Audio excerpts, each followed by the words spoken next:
After 32 years of 5 a.m. alarms and missed holidays, I finally received my $4.1 million retirement package. I grabbed my briefcase, my award plaque, and drove home 2 hours early to surprise my wife. But the moment I stepped inside our quiet house, I heard her voice upstairs, laughing into her phone. "Once the paperwork is done," she said, "we'll get everything. He'll never see it coming." I froze at the bottom of the staircase, the same one where we'd taken family photos for decades, when she mentioned a name I never expected to hear on that call. In that moment, I realized my retirement wasn't the end of my career. It was the beginning of a fight for my life. Hello, everyone, and welcome. Before we continue, take a moment to leave a comment and let me know where you're watching from. I really enjoy reading them all. And just a quick note before the story begins, some details have been slightly fictionalized for storytelling and educational purposes. Any similarities to real people or places are coincidental, but the message behind this story is meaningful and worth hearing. But let me back up. That morning started like a dream. Mr. Warren called me into his office at 9:30. For 3 decades, he'd been more than a boss. He'd been a mentor, the guy who saw potential in a 27-year-old kid fresh out of state college. Now, at 65, he looked at me across that oak desk with genuine emotion in his eyes. "Stellan," he said, sliding the folder across to me. "32 years. You've earned every cent of this. $4.1 million. The number felt surreal. 800,000 up front, the rest structured as an annuity over the next 15 years. My hands actually trembled as I held the documents. Warren stood, extended his hand, and pulled me into an unexpected hug. "Go enjoy life, Coleman. You've earned it." The office threw an impromptu celebration cake in the break room. Handshakes, a few tears from folks I'd worked alongside for decades. Mike Johnson, our IT guy, clapped me on the shoulder. "Brother, you're living the dream. What's first? Hawaii new truck." I just laughed. Haven't gotten that far yet. By 2 o'clock, I was done with goodbyes. The briefcase felt heavier than usual, not from the plaque inside, but from the weight of possibility. 32 years of 5 a.m. alarms, of missed soccer games, and weekend overtime, all validated in a single morning. I thought about Janet, about how we dreamed of this moment since we were young. Travel, grandkids someday, a cabin by the lake maybe. The future stretched out before me like an open road. I decided to surprise her. Usually I didn't get home until 4:30. Today I'd be there by 2:15. The drive felt different. Trees along the highway seemed greener. The sky looked wider. I caught myself grinning at nothing, fingers drumming the steering wheel to some old Springsteen song on the radio. 26 years of marriage. We'd built a good life. A solid life. Sure, things had been a little distant lately. Janet seemed preoccupied, spending more time on her phone. But that was normal, right? Everyone goes through phases. I pulled into our driveway at 2:18. The house looked peaceful in the September afternoon light. 4 bedrooms, 2 stories, worth about $850,000 in today's market. We'd raised Taylor here. Every inch held memories. I grabbed my briefcase and the retirement plaque eased the car door shut quietly. She'd be so surprised. The front door was unlocked. I stepped into the foyer, and that's when I heard it. Her voice, upstairs, on speakerphone. "Don't worry, Brian. Once the divorce is finalized, we'll have at least half of that $4 million. Maybe more if his lawyer's as incompetent as I hope." I froze at the base of the oak staircase. The same staircase where we'd hung Taylor's school photos, where we'd taken Christmas card pictures for 2 decades, where Janet and I had sat on the steps 26 years ago, newlyweds planning our future. A man's voice, smooth, confident, came through the speaker. "And Taylor's on board." Completely. Janet's tone was almost cheerful. She understands that this money could set her up for life. Set us up for life. Chad needs help with his business, and she wants that wedding we talked about. Big venue destination, honeymoon the works. You're sure he doesn't suspect anything? My wife, the woman I'd built a life with, laughed. Actually laughed. Stellan, please. He's so wrapped up in his work, he barely notices I exist anymore. By the time he realizes what's happening, it'll be too late. We file first freeze the accounts, and his precious retirement fund gets split down the middle. The briefcase slipped from my hand. It didn't fall, I caught it, but the near miss sent a jolt through my system. My heart hammered against my ribs. The hardwood floor beneath my feet suddenly felt like ice. 26 years. I could have walked up those stairs, could have confronted her right then, shouted, demanded answers, let all the hurt and rage and betrayal pour out. Instead, I backed toward the door, slowly, carefully, making no sound. Janet never knew I was there. By 4 o'clock, I was sitting in a diner 8 miles from home. The coffee in front of me had gone cold. I hadn't touched it. My hands rested flat on the table, palms down, trying to stop the shaking.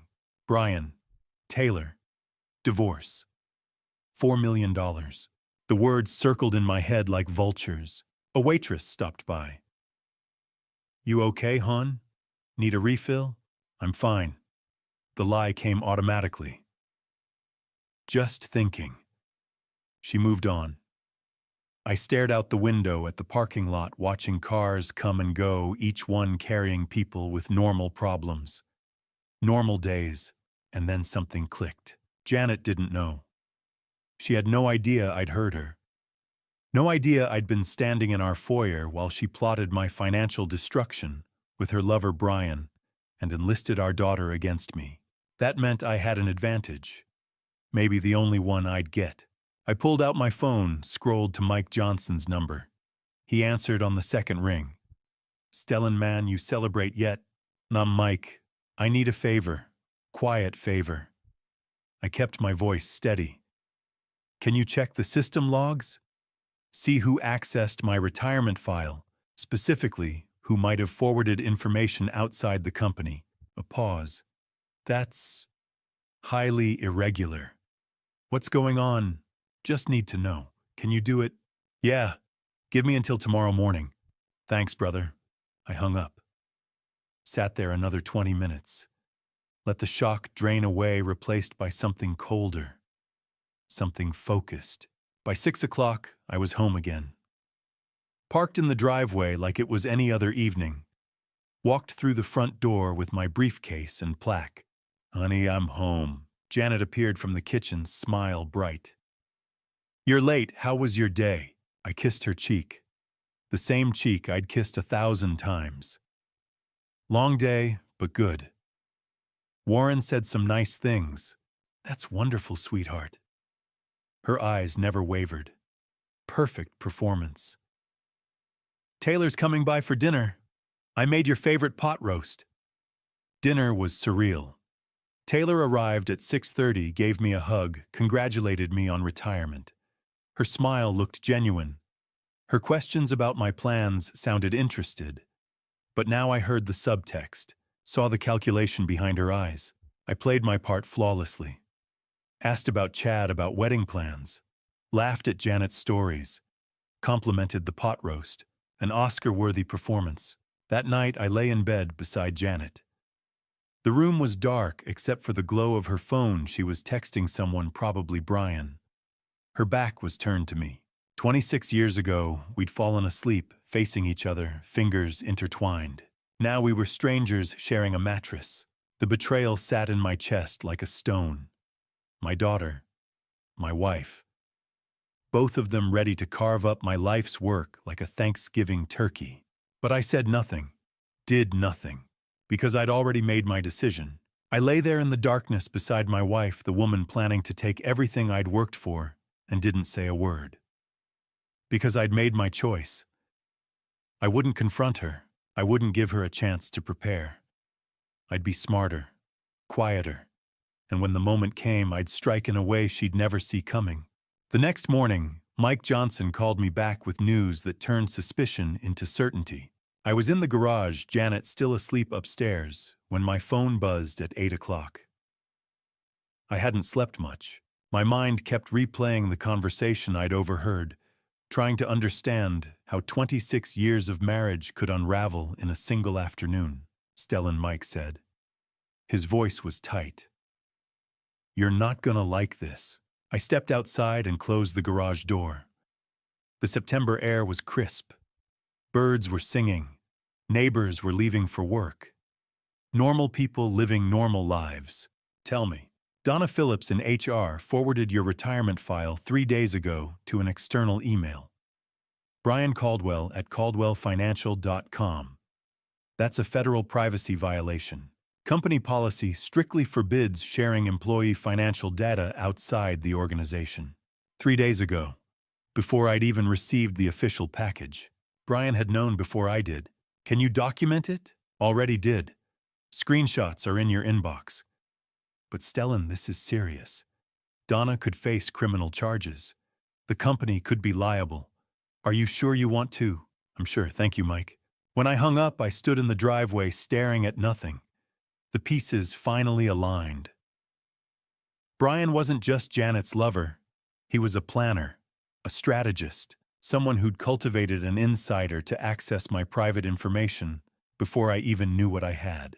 By 10 o'clock, I was sitting across from Angela Foster in her law office 30 miles outside our county. I chose her deliberately different jurisdiction, no local connections, no chance of overlap with Janet's social circle. Angela was 55, sharp-eyed with salt and pepper hair pulled into a no-nonsense bun. Family law certifications covered her walls. She listened without interrupting, taking precise notes. When I finished, she set down her pen. "Most men would have confronted their wives by now," she said. "Shouted, made threats, destroyed their legal position. The fact that you didn't tells me you're smarter than most." "I don't feel smart," I said. "I feel blind." She studied me. "You suspect the affair has been going on longer. 18 months, I'll prove it." Angela nodded. "Virginia law still considers adultery relevant. Proven infidelity can affect asset division and spousal support. But you need evidence. Documented. Irrefutable." "What kind?" "Photos. Audio. Paper trails." Virginia is a one-party consent state. If you're part of a conversation, you can legally record it. Home security cameras are also legal. But you cannot confront her. Not yet. Once she knows, she'll destroy evidence. I asked about the retirement money. "That's complicated," she said. "Retirement funds earned during marriage are usually marital property. However, if we establish a protected trust before she files and prove intent structure and financial conspiracy, we may shield part of it." "How much time do I have?" "Unknown. If she files first, she controls the narrative. Temporary orders, asset freezes, everything. You need to move carefully, but fast." "What's my first step?" "A private investigator. Get proof of the affair and proof of coordination. Then we build strategy." She slid a card across the desk. Howard Russell. By day 3, I was sitting in a coffee shop across from him. Howard was 58, broad-shouldered, with the look of a man who'd spent decades reading people. We sat in a back booth. "Mrs. Foster says you need surveillance," he said. Cheating spouse. Cheating spouse with a financial advisor who profits from divorce. His eyebrows lifted. "Brian Caldwell. You know him. Know of him. He targets married women with wealthy husbands, helps orchestrate divorces, takes a percentage of the settlement. If he's involved, this isn't romance. It's business. My daughter's involved too." Howard's expression hardened. "Then this is a conspiracy. How much can you spend?" "Whatever it takes." "Good." I gave him schedules, addresses, routines, Janet's habits, Brian's office, Taylor's apartment. "I'm installing security cameras," I said. "Tell her it's for safety," he replied. "That usually works." That afternoon, I came home with camera equipment. Janet barely looked up from her phone. "Security cameras," I said. "Break-ins nearby." "Sounds smart," she said. I installed cameras over 2 days. Front door, back door, living room, cloud connected. I also carried a voice recorder everywhere. Every conversation, every call. By day 6, Howard called. "I've got your photos." We met again. He slid an envelope across the table. Janet and Brian outside a restaurant, laughing, her hand on his arm. Another photo entering a hotel. Timestamp Thursday afternoon. The day she claimed book club. More photos, different dates, different hotels. 18 months. Howard explained Caldwell's history, divorces patterns clients. 12 similar cases. 20 to 30% consulting fees. I looked at Janet's smiling face and felt nothing. Not anger, not grief, clarity. They hadn't made a mistake. They'd made a plan, and now so had I. The hardest part wasn't gathering evidence. It was coming home every night and pretending I didn't know a thing. Week 2 became a masterclass in deception.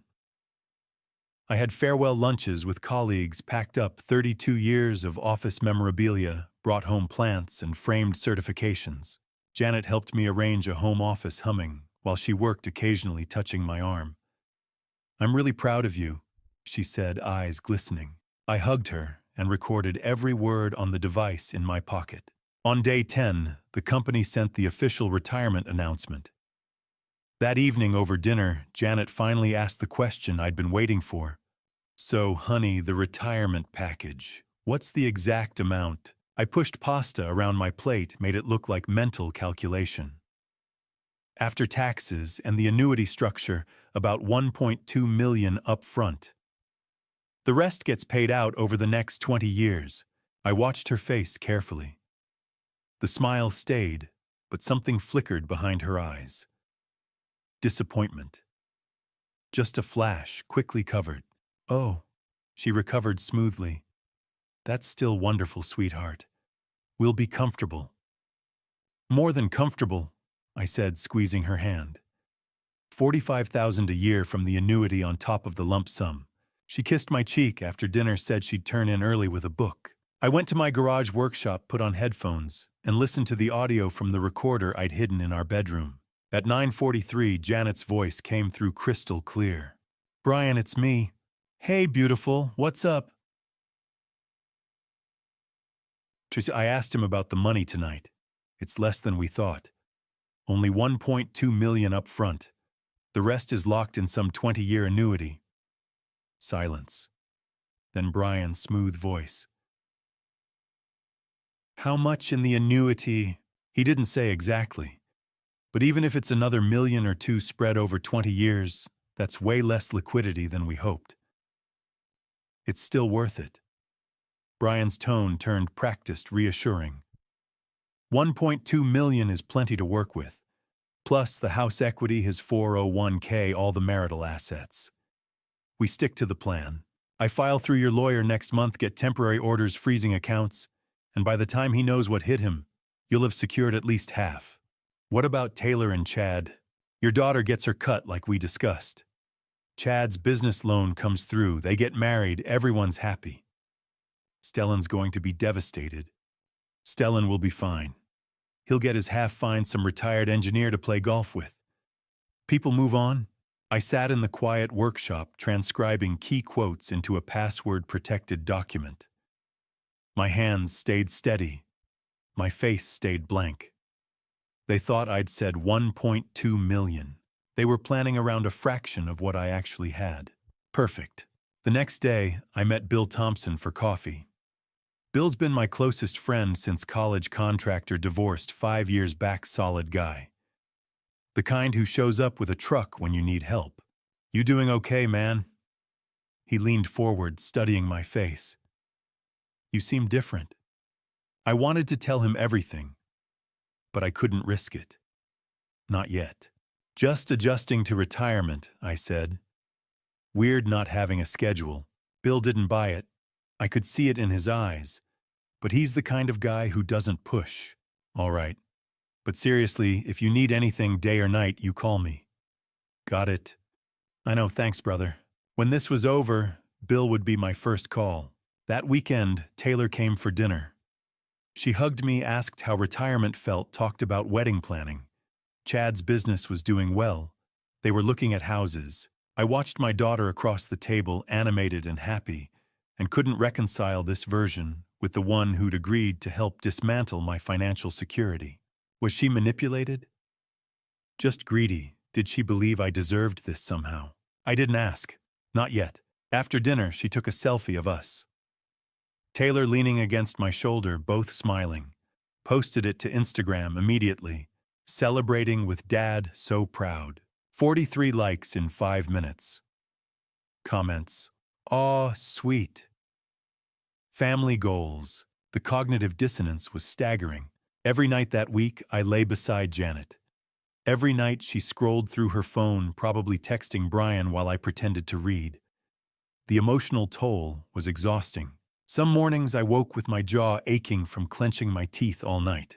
But it was necessary. Every single second. By the end of week 2, I'd perfected the role. The oblivious husband, the trusting father, the retired engineer completely unaware his family was plotting his destruction. They thought I was the fool too busy with my career to notice his wife's affair, too trusting to imagine his daughter's betrayal. But while they openly planned their treachery, I was building something they couldn't see, an ironclad legal case that would leave them with nothing. Howard Russell called me on day 14 with information that made everything worse. My daughter wasn't just complicit. She'd been trapped. Mr. Coleman, I found something about your daughter. We need to meet. I drove to his office through afternoon traffic, hands tight on the wheel. Part of me didn't want to know. The other part needed every detail. Howard's office was sparse metal desk, filing cabinets, wall of certifications. He slid a folder across the desk as I sat down. Bank records, he said. Brian Caldwell's been transferring money to Taylor for 8 months. Small amounts at first. 500 here, 1,000 there. Then bigger. 2,000. 3,000. 5,000. I opened the folder. Page after page of transfers. Each one dated. Each one documented. Total, $65,000. The number hit like a fist. My daughter owed Brian Caldwell $65,000. There's more. Howard pulled out another document. Recovered text messages. Took some work, but I've got contacts who can pull deleted conversations from cloud backups. He handed me printouts.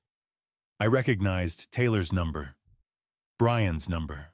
Brian to Taylor, March 15th. Don't worry about paying back right away. Just help your mom, we'll call it even. Taylor to Brian, June 3rd. I need another $3,000 for Miami trip. Dad won't give it to me. Brian to Taylor, June 3rd. Of course, but remember, you owe me. When your mom gets her share, you'll get yours. Taylor to Brian. July 20th. Chad needs help with his business. We're looking at $50,000 for startup costs. Brian to Taylor. July 20th. Let's talk. I have some ideas. I read through message after message, each one a knife twist.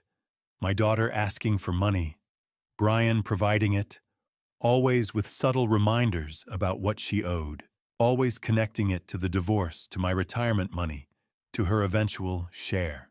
She's been played, Howard said quietly. Classic financial grooming. He identified her weakness, shopping addiction, Instagram lifestyle pressure, and exploited it.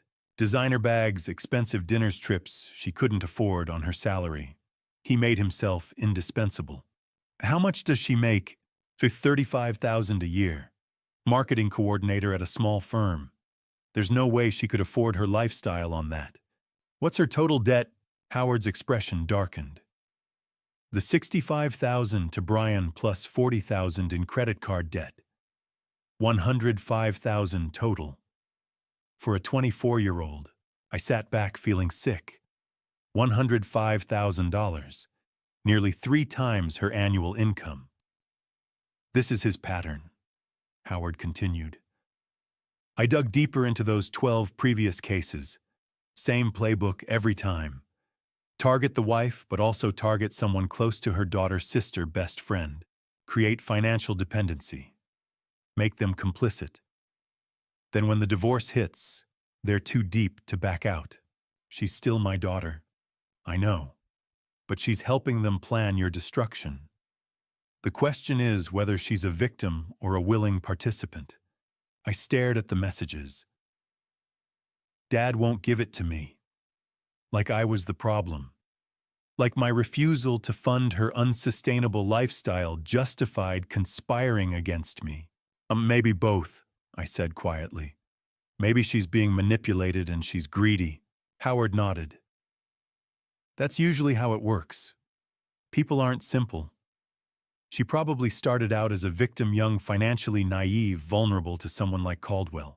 But at some point she made a choice. She could have come to you. She could have asked for help. Instead, she chose this. After leaving Howard's office, I sat in my truck for 10 minutes before calling Angela Foster. "We have a problem," I said when she answered. I explained everything. The $65,000, the messages, the pattern of financial grooming. Angela was quiet for a moment. Then, "This is financial exploitation. We can potentially charge Caldwell with loan sharking, usury, financial abuse. It strengthens our case considerably. What about Taylor? What about her? Can we, I don't know, prove she was manipulated? Get her some kind of immunity? Silence. Longer this time. Stellan." Angela's voice was gentle but firm. "I understand she's your daughter, but she's 24 years old. An adult. Those messages show clear intent to participate in defrauding you. Yes, Caldwell exploited her vulnerabilities. Yes, he's a predator. But that doesn't excuse her actions. She made choices. Adult choices with adult consequences. So what do I do? What you've been doing. Document everything. Don't confront her. If she knows you're aware, she'll warn them. You'll lose your advantage, and frankly, you'll lose your case. Right now, we're building something solid. Criminal charges against Caldwell. Conspiracy to commit fraud. If you tip them off, they scatter, cover their tracks, and you end up with nothing. She's my daughter. I know, and I'm sorry. This is the hardest part of cases like this, when family betrays family. But you have to decide, do you want justice or do you want to protect someone who's actively working to destroy you? I hung up and sat in the parking lot watching people come and go. Normal people with normal problems. I thought about confronting Taylor, calling her right now, meeting for coffee, pulling her aside and saying, "I know everything. I know about the money. I know about Brian. I know what you're planning. Please just stop. Come clean. We can fix this." But I couldn't. If I confronted her, she'd panic. She'd tell Janet. She'd tell Brian. They'd accelerate their plans, hide evidence, maybe file for divorce tomorrow instead of next month. I'd lose the element of surprise. I'd lose the 30 days until my retirement funds hit. I'd lose everything I'd been building, so I did nothing. I let my 24-year-old daughter walk deeper into a trap because saving her now might mean losing everything later. Week 3 was when they stopped being passive schemers and became active attackers. It started at breakfast on day 15. Janet set down her coffee, studied me with manufactured concern. "Honey, are you feeling all right? You seem different lately. Maybe retirement's affecting you more than you thought." "I'm fine," I said, keeping my voice neutral. "Well, if you need to talk to someone..." She let it hang there.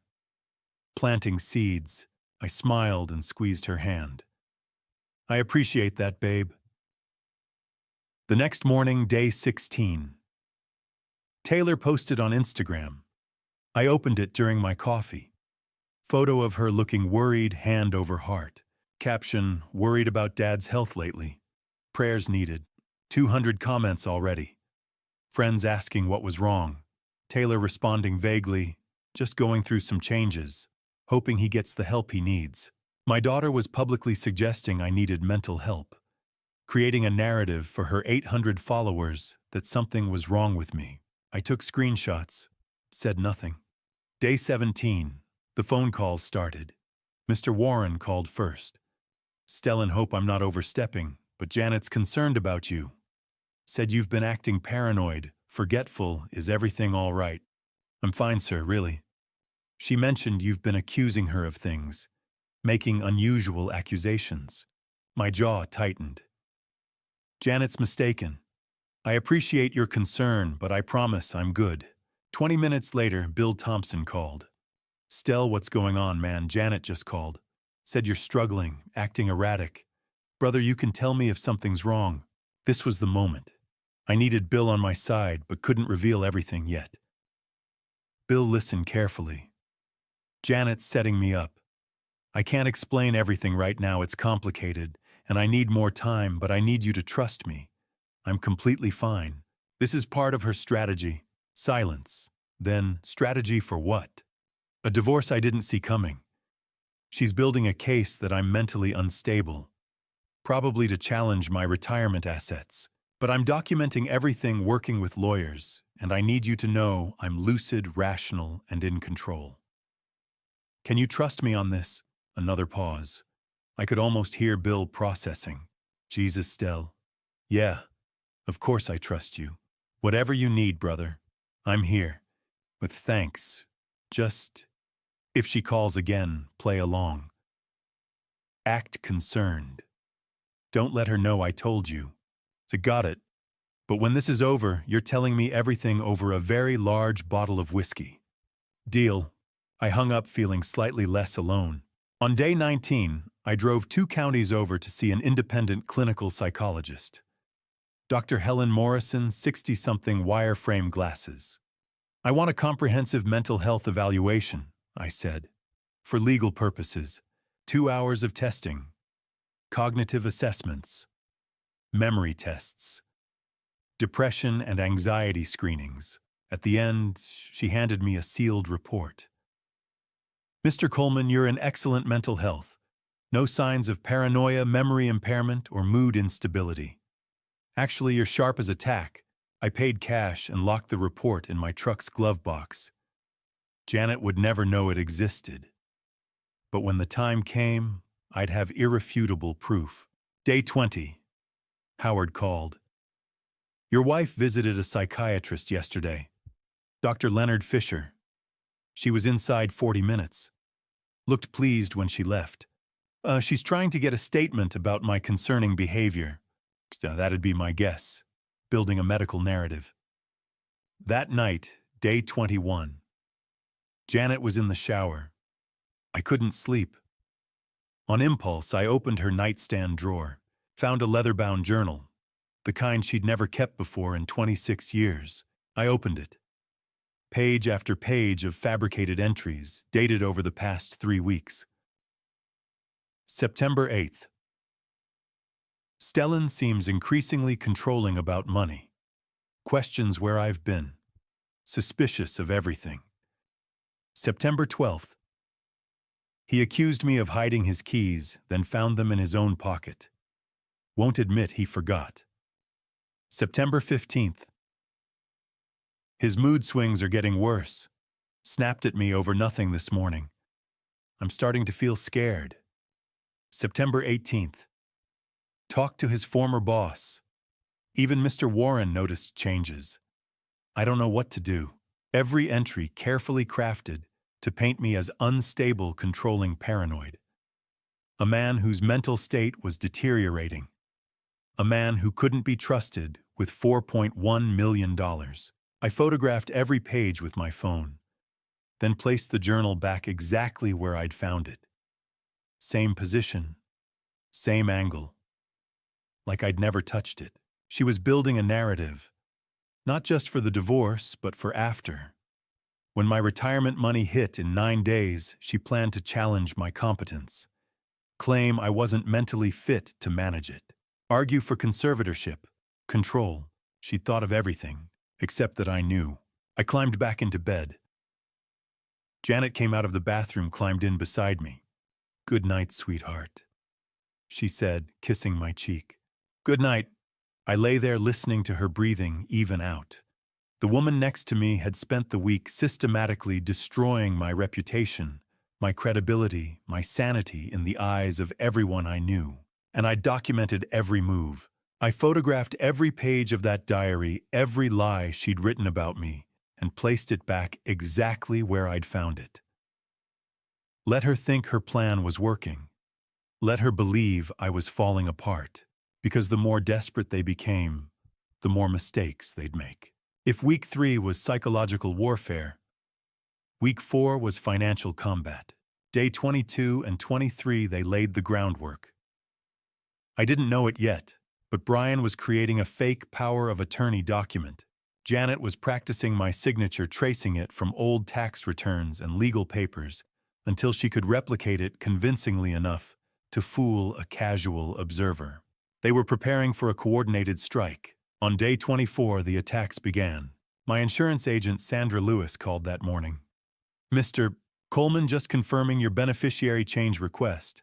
Updating to Janet and Taylor Coleman as primary beneficiaries on your life insurance policy." I went cold. I made no such request. Oh. A pause. "We received a signed document 3 days ago. Let me pull it up. Yes, it has your signature dated September 21st. So, Sandra, I did not sign that document. That's not my signature. Someone's committing fraud." Her voice turned serious. "I'll flag this immediately and start an investigation. We'll need to file a report. Do it, and send me copies of everything." That afternoon, my bank manager, Stephen Clark, called. "Hi, Mr. Coleman, there's a large withdrawal pending approval, $100,000 from your joint savings account. It's flagged because of the amount, so I wanted to verify before processing." My hand tightened on the phone. "Stephen, I did not authorize any withdrawal. Who submitted the request? It came through online banking yesterday, with proper credentials and a supporting authorization form." Freeze it. Freeze the transaction immediately. And I want copies of every document they submitted." "Understood. I'm canceling the transaction now." I hung up and sat in my truck, heart pounding. 2 attempts in 1 day.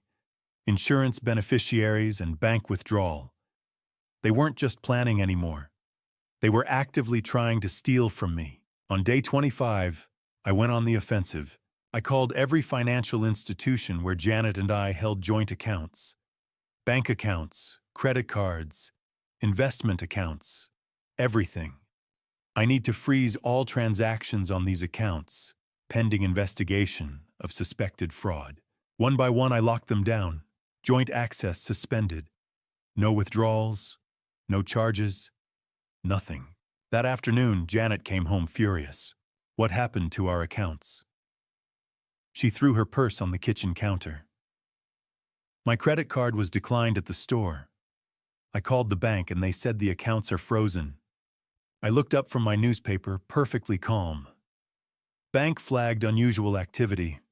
Identity theft protection kicked in automatically. I'll sort it out tomorrow. Identity theft. Her eyes narrowed. What unusual activity? Someone tried to withdraw $100,000. Obviously not us, so the bank locked everything down as a precaution. I watched her face. The anger flickered into something else. Worry. Calculation. She hadn't expected the bank to catch it so fast. "Oh, well, get it fixed," she snapped. "I can't even buy groceries." "I'll handle it tomorrow, babe, promise." She stormed upstairs. I returned to my newspaper, heart rate steady. On day 26, Howard called with his most damning evidence yet. "You need to see these photos. Your wife Caldwell and your daughter met with a mortgage broker this morning. Valerie Scott's office downtown. I've got surveillance from across the street." I drove to Howard's office within the hour. He spread photos across his desk. Clear images through the broker's plate glass window. Janet, Brian, and Taylor sitting at a conference table. Documents spread between them, all 3 leaning in, discussing something. Brian pointing at paperwork. Janet nodding. Taylor signing something. They're trying to refinance your house, Howard said. Extract the equity. $300,000 based on current market value of $850. They'd need forged signatures to do it without your knowledge. I stared at the photo of my daughter. 24 years old, sitting at that table, actively participating. Not manipulated, not coerced. Making choices. Can you get closer shots? Already did. He slid over additional photos. Taylor's face clearly visible, smiling, engaged in the conversation. At one point, she was laughing at something Brian said. She looked happy. On day 27, I met Angela Foster at her office and showed her everything. The insurance fraud attempt, the bank withdrawal, the mortgage broker photos, the timeline of coordinated attacks. She examined the evidence with professional intensity. This is beyond divorce fraud, she said finally. This is felony document forgery, identity theft, attempted grand larceny. I'm filing a police report today. We're building a criminal case now, not just a civil one. How solid is it? Very. The bank has the forged authorization. Insurance company has the fake beneficiary change. And these photos, she tapped the mortgage broker images, show conspiracy. All three of them together actively engaged in fraudulent activity. That's criminal conspiracy to commit fraud. What about Taylor? Angela's expression softened slightly. She's 24, an adult, sitting at that table voluntarily. The photos prove active participation, not just passive knowledge. I'm sorry, Stellan, but your daughter's going to face charges too. That evening, Howard sent additional information. Brian had created fake invoices claiming I owed him $150,000 for financial advisory services over the past 18 months. Taylor had written a letter with my supposed signature, promising her $80,000 for her wedding expenses. They were manufacturing a paper trail, fake debts, fake promises, all designed to justify taking money they had no right to. When I looked at that photo, my daughter sitting at a table with her mother and Brian Caldwell, all three conspiring to forge my signature and steal our home equity, something inside me shifted. This wasn't just Janet's betrayal anymore. This was my own daughter actively working to destroy me financially. And that changed everything. I started feeling tired on day 23. At first, I just thought it was stress. The nausea came next. Then dizziness. A persistent fatigue that made even simple tasks feel exhausting. I'd wake up feeling drained, struggle through the day, collapse into bed early. By day 25, it was getting worse. I'd sit at the breakfast table and the room would spin slightly. My hands trembled when I reached for my coffee. Janet would watch me with what looked like concern. Honey, you don't look well. Maybe you should see a doctor. Just the adjustment period, I'd say. Retirement's a big change, but I knew something was wrong. This wasn't stress. This was physical. Something happening inside my body that I couldn't control. On day 26, I started paying attention to patterns. I felt worst in the mornings after breakfast. Better by afternoon if I'd skipped lunch at home.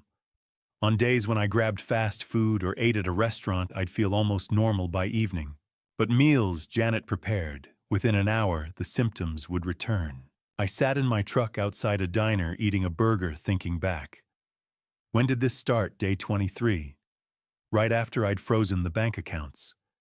Right after their financial fraud attempts had failed. The thought came unbidden, unwelcome. She wouldn't. Would she? I wanted to dismiss it. Too extreme. Too evil. But I'd already caught her forging my signature. Already found her fake diary. Already watched her conspire with Brian and our daughter to steal our home equity. Was poisoning really that much further? On day 27, I decided to test my hypothesis. Hey babe, I said at breakfast. I'm going to try a new diet. Read an article about gut health and retirement. Figured I'd buy some prepared meals, try eating cleaner for a while. Janet looked up from her coffee. Something flickered across her face. Disappointment, concern. It passed too quickly to read. Oh, whatever you think is best, sweetheart. I spent the day eating only food I'd bought myself. or from restaurants. Prepared meals from the grocery store, a sandwich from a shop downtown, dinner at a chain restaurant. By that evening, I felt better. Significantly better. Clear-headed. The nausea faded. My hands stopped trembling. The next morning, day 28, I felt almost normal.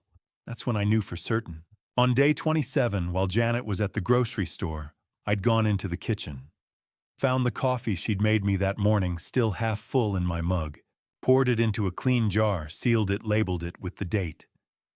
Then I'd found yesterday's leftover soup in the refrigerator. The soup she'd insisted I eat for dinner. Another jar. Another seal. Another date. I gave them to Howard that afternoon. "Send these to a lab," I said. "Out of state. Independent facility. I need to know what's in them." Howard studied my face. "You think she's... Just test them, please." On day 28, Howard called. His voice was tight. "Stellan, you need to sit down." I was already sitting in my truck parked outside the hardware store. What did they find? The lab found warfarin in both samples. Coffee and soup. My blood ran cold. Warfarin. Rat poison. Also used as a blood thinner medication. Small doses over time can cause exactly the symptoms you described. Fatigue, nausea, dizziness. Larger doses can cause internal bleeding, organ damage. It's dangerous, Stellan.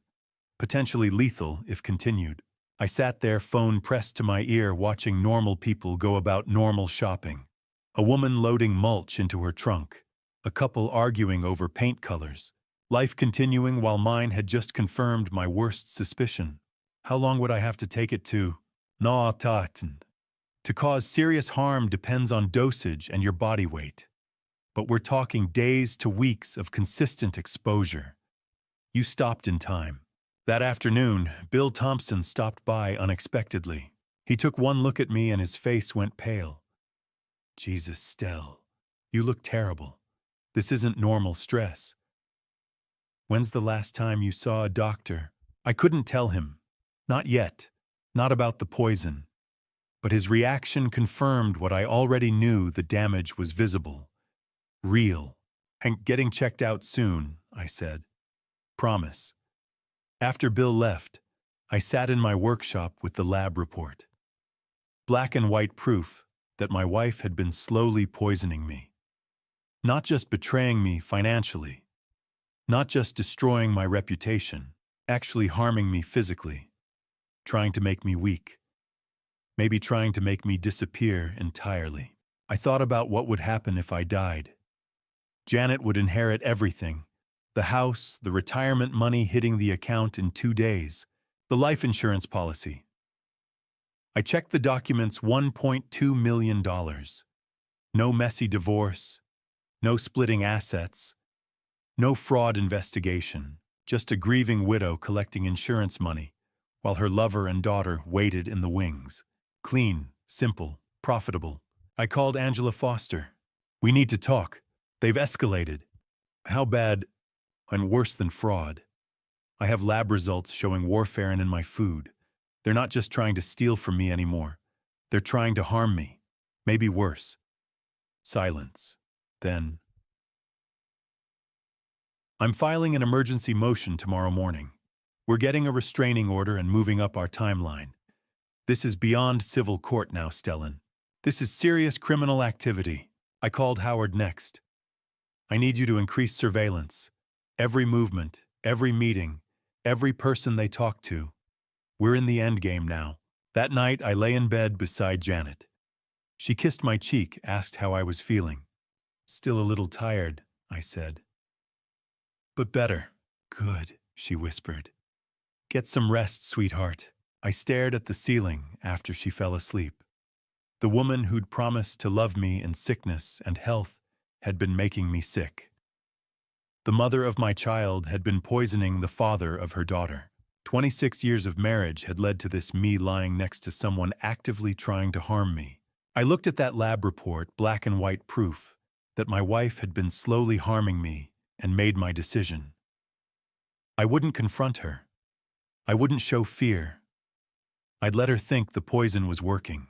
Let her believe I was getting weaker, because desperate people make mistakes, and I needed her to make one big enough to end this forever. Day 28 was when they crossed the line from criminals to something far worse. That evening at 7 o'clock, I wasn't home. I told Janet I was staying at Bill's place, needed some space, some guy time. She'd seemed relieved, but my security cameras were still running. I sat in Angela Foster's office with Howard Russell laptop open, watching the live feed from my dining room. 4 people gathered around my table: Janet, Brian, Caldwell, Taylor, and Chad Brooks. I turned up the volume. Angela leaned in beside me. Before I tell you what was on that recording, the words my wife, my daughter, and Brian Caldwell said about ending my life, I want to ask you something. If you were in my position, would you have been able to stay calm?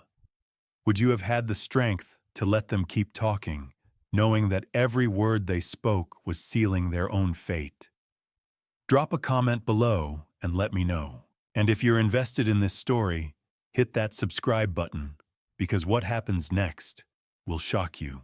And please note some details in this story may be fictionalized or adapted for illustrative purposes. If you're not comfortable with that, feel free to stop here and find content that's a better fit for you. Brian spoke first. The poison isn't working fast enough. He's not eating at home anymore. We need something more definitive. Janet's voice was quiet. What are you suggesting? An accident? Brian's tone was matter-of-fact, clinical. He mentioned Bill's birthday party at the lake this weekend. Mountain roads, sharp turns. If his brakes failed on one of those curves. My chest tightened. Taylor shifted in her seat. How would that happen? Chad leaned forward, and for a moment my heart stopped.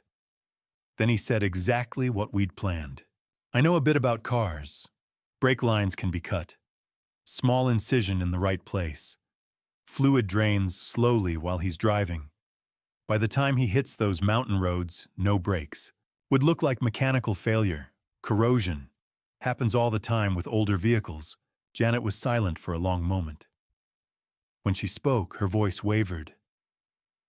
Are we really doing this? Brian reached across, squeezed her hand. It's him or us. He has evidence. You heard what the lawyer said. If he files first, we lose everything. We don't have any other choice. And Janet, the life insurance is $1.2 million. Think about it. Taylor's voice came next. Clearer, more certain than her mother's. And we inherit everything. The house, the retirement money. Mom, we'd be set for life. Chad and I could get married, start fresh. No debt. I watched my daughter's face on the screen. 24 years old. Agreeing to end my life so she could pay off credit cards and have a nice wedding. My hands were shaking. I set down the coffee mug before I dropped it. Angela's hand touched my shoulder. We're recording all of this. Every single word. 1.2 million, Janet repeated softly. And the retirement package. 4.1 million. Plus the house equity, Brian added. You're looking at close to 6 million total after we liquidate everything. Split 3 ways, you, Taylor, and me. 2 million each. Tax-free on the insurance. When? Janet asked. This weekend. Bill's party is Saturday. Today's Tuesday. Gives us time to prepare. Chad spoke up again. I'll handle the car. Friday night late, after he's asleep. Takes 10 minutes. He won't notice anything until he's halfway up the mountain. And if someone asks questions... Janet's voice. Brian smiled. I could hear it in his tone. Tragic accident. 59-year-old man recently retired, stressed from life changes. Brake failure on a mountain road. Happens every year. There won't be questions. The meeting broke up around 8 o'clock. Chad stood, grabbed his jacket. I should head out. Don't want him getting suspicious if I'm here too long. He left through the front door. I watched on camera as he climbed into his truck. 20 minutes later, I sat across from Chad Brooks in a diner 15 miles from my house. He reached under his shirt, pulled out a small digital recorder, set it on the table between us. "Ah, Mr. Coleman, I got it all. Every word they said." I stared at the device, then at the young man across from me. 26 years old. Taylor's fiancé. The guy who was supposed to cut my brake lines. 2 days ago, day 26, I'd made a choice. While Howard was following Janet to the mortgage broker, I'd followed Chad. Pulled up beside him at a gas station. Asked him to take a walk with me. "I know what they're asking you to do," I'd said. "I know about Taylor's debt. I know about Brian's loans to her. I know everything." Chad had gone pale. "You have a choice," I'd continued. "Go to prison with them when this falls apart, and it will fall apart, or help me stop this. Help me save my life. And your own. What do you want? By wear a wire. Record everything. When this is over, I'll make sure the DA knows you cooperated. Immunity deal. You walk away clean, start over." Chad had stood there for a long time, then nodded. Now, sitting in the diner, he pushed the recorder toward me. "I did what you asked. I'm done with them. With all of it. You did the right thing. Taylor's going to hate me. Taylor's going to prison, where she belongs." At 9 o'clock, Angela called DA James Whitaker from her office, put him on speaker. Detective Rachel Hammond joined the call. "We have evidence of conspiracy to commit serious harm," Angela said. "Multiple conspirators, multiple attack methods. I'm sending you files now." She uploaded everything. Lab results showing warfare and poisoning. Forged documents from the insurance and bank fraud attempts. Tonight's recording from Chad's wire. The security camera footage showing all 4 conspirators present. "How solid is this?" Whitaker asked. "Ironclad. We have recordings, forensic evidence, witnesses, documentary proof, and one of the conspirators is cooperating." "Who's the target?" "My client, Stellan Coleman. His wife, daughter, and 2 accomplices have attempted psychological manipulation, financial fraud, poisoning, and tonight they planned a staged accident." Silence on the line. Then, "When were they planning to act?" This weekend, day after tomorrow. We'll run a sting operation. Let them think they're proceeding. Catch them in the act. I'll have Detective Hammond coordinate. We'll need your cooperation, Mr. Coleman." "And you have it," I said. Day 30. Whitaker continued. "That's when the retirement money hits your account, correct?" "Correct. And that's when we move. Let them think they have one more day.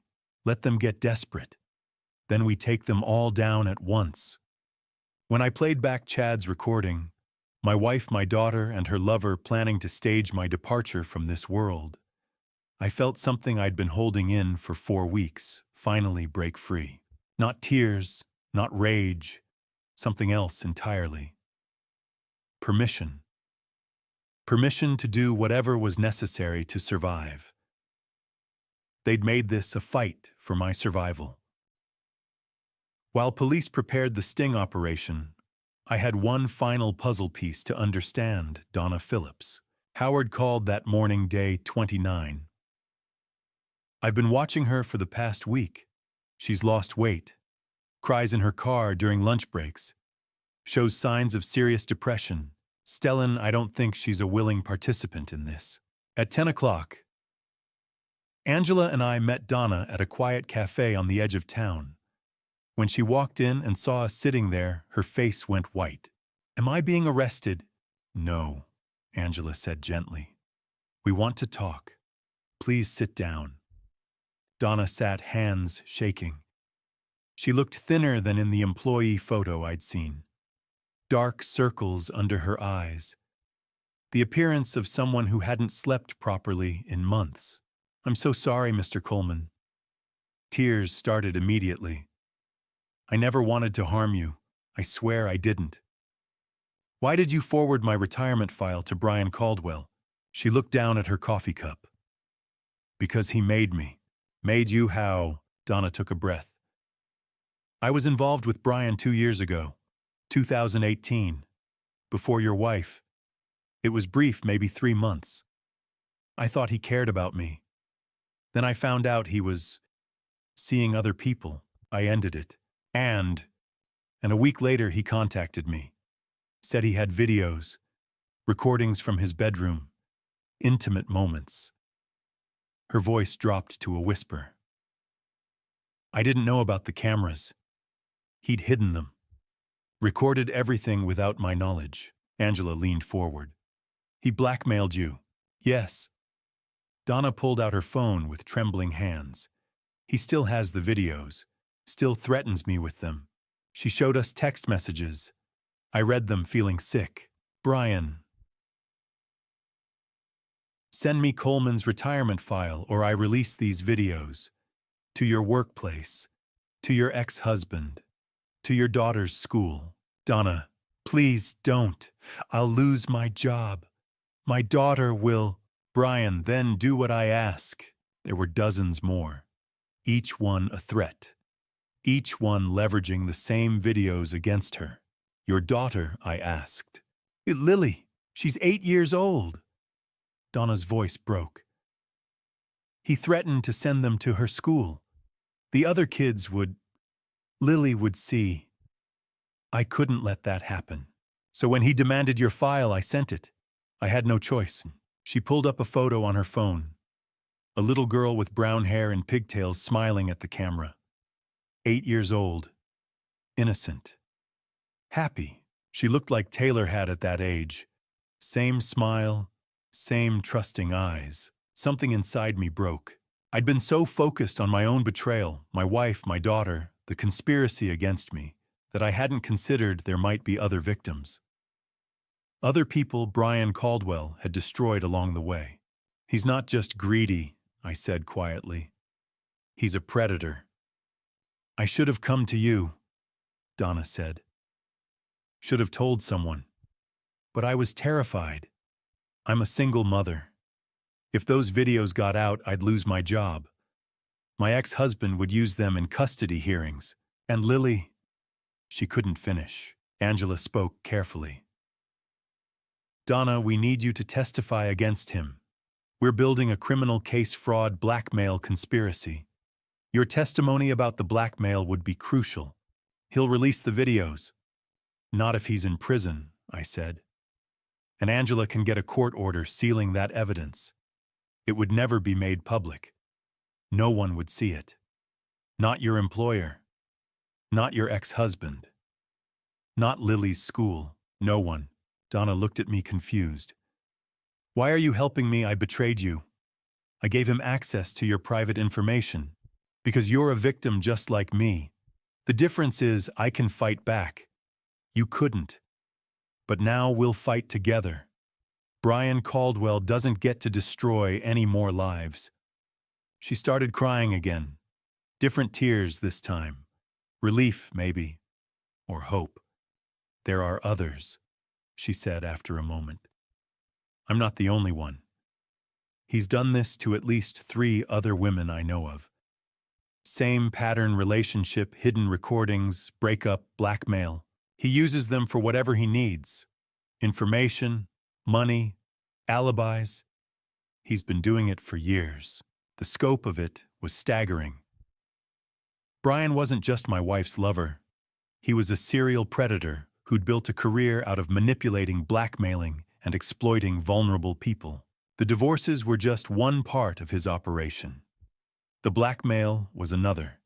Everything designed to extract maximum profit while leaving destruction in his wake. I'll testify, Donna said finally. If you can protect Lily, if you can keep those videos sealed, I'll tell them everything.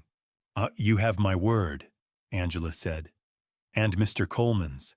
After Donna left, I sat in the cafe with Angela, staring at my cold coffee. She's been living in terror for 2 years, I said. Forced to help him destroy me because he threatened her child. Brian Caldwell is worse than we thought, Angela replied. This isn't just about you anymore. It's about stopping him before he ruins anyone else. Tomorrow, I said. Tomorrow we end this. When I watched Donna Phillips walk away, a single mother terrorized by the same man trying to end my life, I understood something clearly. Brian Caldwell wasn't just greedy. He was a predator who destroyed lives for profit. And tomorrow we would stop him forever. Day 29 was the last night of my old life. Everything after would be different. At 6 o'clock, I sat at our dining table with Janet and Taylor. They smiled, talked about weekend plans, normal conversation, surface-level pleasantries masking the conspiracy beneath. "Drive carefully to Bill's party tomorrow, sweetheart," Janet said, passing me the salad bowl. "Those mountain roads can be dangerous." I nodded. "I will." After dinner, my phone buzzed. Text from Janet, "Drive safe tomorrow. Love you." She sent it while knowing Chad was supposed to cut my brake lines tonight. While knowing those mountain roads might be the last thing I ever saw. Another buzz. "Taylor, have fun at the lake, Dad, love you." From the daughter who'd sat at a mortgage broker's table planning to steal my home equity, who'd agreed to a plan that could end my life so she could pay off credit cards. I saved both messages, evidence of their hypocrisy, proof they could smile and say, "Love you," while planning something unthinkable. I looked at Taylor across the table, 24 years old, laughing at something on her phone. I tried to find the child I remembered, the 5-year-old who'd called me her hero, the little girl who'd believed I could fix anything. When did I lose her? Or was that child ever real? My mind drifted back. Christmas morning, 2001. Taylor was 5 years old, sitting cross-legged in front of the tree in her red pajamas with white snowflakes. We'd been up since 6. She'd woken us at dawn, too excited to wait. "Can I open this one, Daddy, please?" "Go ahead, sweetheart." She'd torn through the wrapping paper, gasped when she saw the dollhouse inside. The one she'd been asking for since October. Hand-built 3 stories, working lights. I'd spent 2 months in the garage building it, installing tiny electrical fixtures, painting each room a different color. "Daddy, you're the best." She'd launched herself at me, tiny arms wrapping around my neck, squeezing tight. "I love you so much." Janet had been there too, smiling. We'd been happy then. Or at least I'd thought we were. I love you too, princess." I'd whispered into Taylor's hair. I blinked. The memory faded. Returned to the present, to my adult daughter sitting across from me, texting her fiancé about brake lines and staged accidents. The little girl in the red pajamas felt like someone else's memory. Someone else's daughter. Where did I lose her? At what point did "I love you so much" become "we'd be set for life"? Or maybe I'd never known her at all. At 8 o'clock, I met Angela at her office. Final paperwork. Final coordination. "Tomorrow morning, 9:15, the money hits your account," she said, sliding documents across her desk. "By 10:30, it transfers to the trust. By 11, it's locked. They'll never touch it. And the arrests. Noon, simultaneous. We take all 4 at once, Janet, Brian, Taylor, and we'll stage Chad's arrest earlier to maintain his cover. Detective Hammond is coordinating with the DA's office. At 9:30, I sat in a conference room at the police station. Detective Rachel Hammond stood at the head of the table reviewing the operation one final time. Angela Howard and Chad listened intently. 2:00 a.m. Chad approaches the Coleman residence, Hammond said. Appears to tamper with the vehicle. Neighbors might see, that's fine. We want witnesses to the attempt. At 2:15, patrol units arrest Chad on scene. By morning, Brian and the others will believe their plan is proceeding. Chad looked nervous. What if they try to contact me? Don't answer. You're in custody.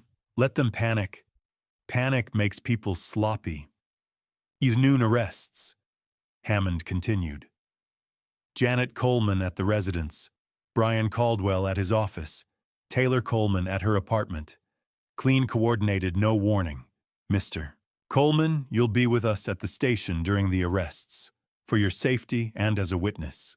I nodded. It was real now. Hours away. No turning back. At 11 o'clock, I arrived at Bill Thompson's house. He'd offered his guest room days ago before he knew the full story. Now, sitting in his living room, whiskey in hand, he asked the question I'd been avoiding. "Are you finally going to tell me what's really happening?" So I told him. Not everything that would take hours, but enough. The affair, the conspiracy, the poison, the plan to cut my brake lines, tomorrow's sting operation. Bill sat in silence for a long time. Finally, "Jesus, your own daughter." "Yes." More silence. He poured himself another drink. "You're the strongest man I know," he said quietly. "I don't feel strong. I feel like I'm barely holding together." Juan, that's what strength is, Stell. Holding together when everything's falling apart. I couldn't sleep. Lay on Bill's couch in the dark, staring at the ceiling. My mind wouldn't stop. 26 years of marriage. Every anniversary. Every holiday. Every morning waking up beside someone I thought I knew. Had Janet ever loved me? Or had I been useful until I wasn't? And Taylor. The little girl in the red pajamas. Where had she gone? What had I missed? What had I done wrong? Maybe I'd worked too much. Maybe I'd been distant.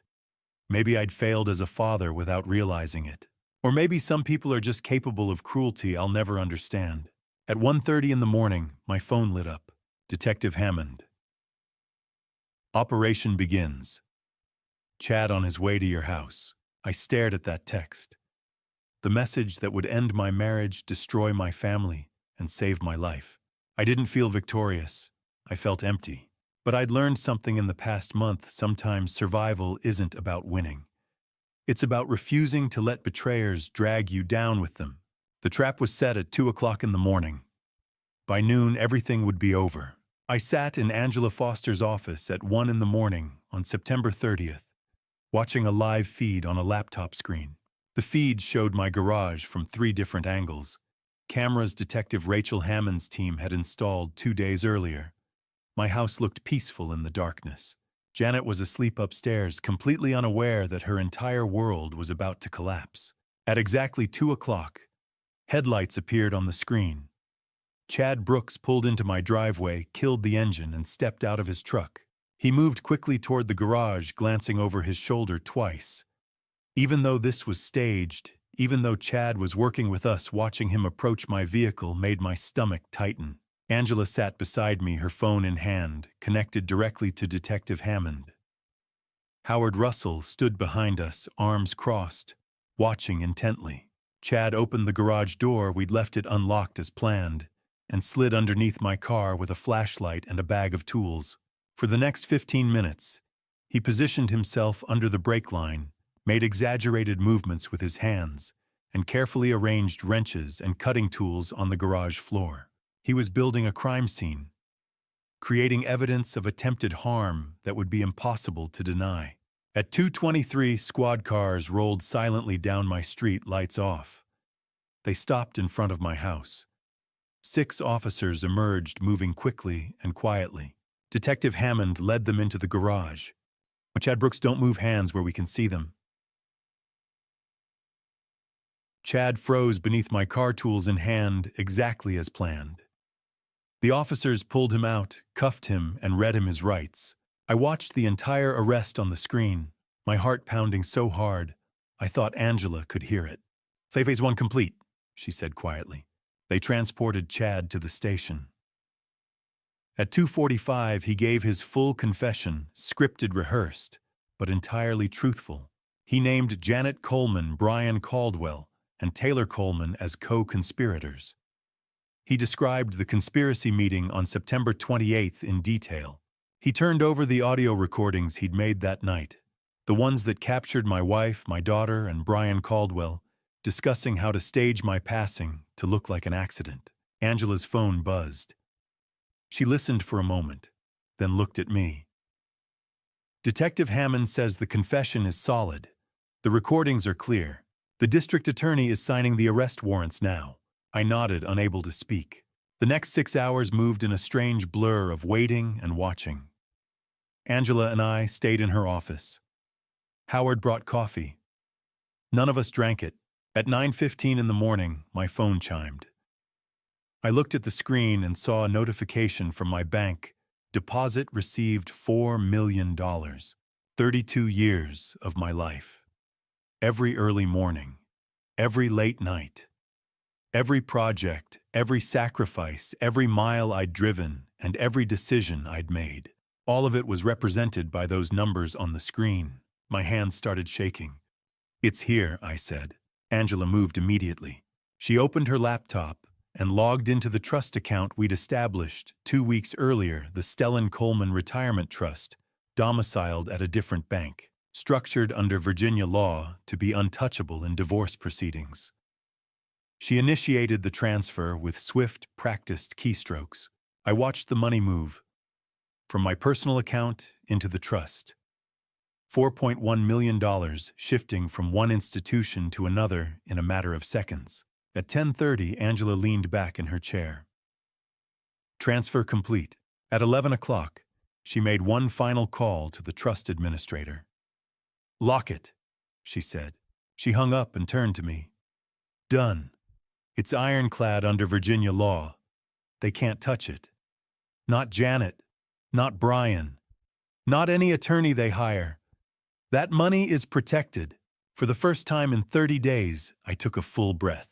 At exactly noon, Detective Rachel Hammond and 4 uniformed officers arrived at my house. I wasn't there. I was still in Angela's office, but Howard had a contact on the scene who sent updates in real time.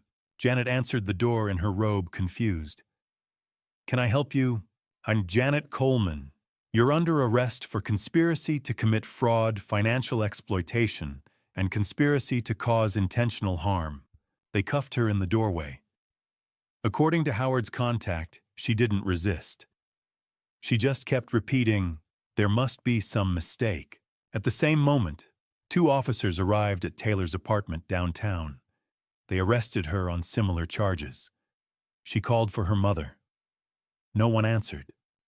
Across town, FBI agents and Assistant U.S. Attorney Gregory Allen walked into Brian Caldwell's office at Caldwell Financial Services. They arrested him in front of his staff and 3 clients. He was escorted out in handcuffs, his face pale, his confidence finally shattered. Donna Phillips was briefly detained at her workplace procedure required it, since her name appeared in the financial records.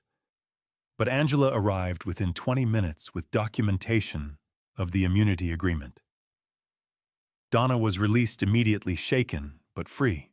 At 12:30, process server Craig Mitchell walked into the police station where Janet was being processed. He handed her a manila envelope. She opened it, still handcuffed, and pulled out the divorce petition. Detective Hammond sent me a photo. I saw Janet's face in that image, the shock, then the comprehension, then the devastating realization. "He knew," she whispered to the officer beside her. "He knew everything." I sat in Angela's office and watched the local news on her computer. The anchor's face was serious as the headline scrolled across the bottom of the screen. Calcubity and daughter arrested in conspiracy against husband. The reporter described the charges: fraud, forgery, financial exploitation, conspiracy to cause harm. They didn't name anyone yet, but they would soon. Howard stood behind me, one hand on my shoulder. Angela sat across from me, exhausted but steady. "It's over," she said. I nodded, but I didn't feel victorious. I didn't feel relieved. I felt empty. They had spent 30 days plotting to destroy me. I had spent 30 days building a case that would put them behind bars. And now, sitting in Angela's office, watching the news cycle through stories of fraud and betrayal and broken families, I felt something I hadn't felt in a month: safety. But not peace. That would take much longer. Angela had arranged for me to see them before they could meet with attorneys. I almost said no. Almost. But I needed them to know. I needed them to understand that I had seen everything, known everything, and still outplayed them at every turn. So at 3 o'clock on the afternoon of September 30th, I walked into the police station for the last time as a married man. Detective Rachel Hammond met me at the entrance. She studied my face for a moment, then nodded toward the back hallway. 5 minutes, Mr. Coleman. That's all I can give you. That's all I need. She led me to an interview room, sterile, windowless, with a metal table bolted to the floor. She opened the door and stepped aside. Janet and Taylor sat across from each other at the table, both still in the clothes they'd been arrested in. Taylor's mascara was smudged from crying. Janet's hands were clasped tightly in front of her, her wedding ring still on her finger. They looked up when I entered. For a moment, neither of them moved. They just stared at me, healthy, steady, very much alive. Janet's mouth opened slightly. You're fine. Did you think I wouldn't be? I stepped into the room and closed the door behind me. Angela stood just outside, visible through the small window, a silent witness to what was about to happen. Janet started to stand. Stellan, I can explain. Sit down. She sat. I pulled a folder from under my arm and set it on the table between us. You really thought I wouldn't notice the poison in my coffee? The forged documents? The plan to cut my brake line? Janet's face went pale. Taylor looked away, tears streaming down her cheeks. Let me walk you through this, I said, opening the folder. June 15th. You met Brian Caldwell at the Riverside Hotel. Room 237. I have photographs. I slid the first image across the table. Janet flinched. July 2nd. You attempted to forge a power of attorney using my signature. I have the documents. The bank flagged it. Another page. Another flinch. July 18th. You started adding warfarin to my food. The independent lab has the results. Samples from my coffee from the soup you made from the casserole you served on August 3rd. I stacked the lab reports in front of her one by one. And last night, I continued, my voice steady. Chad Brooks went into my garage and staged cutting my brake line.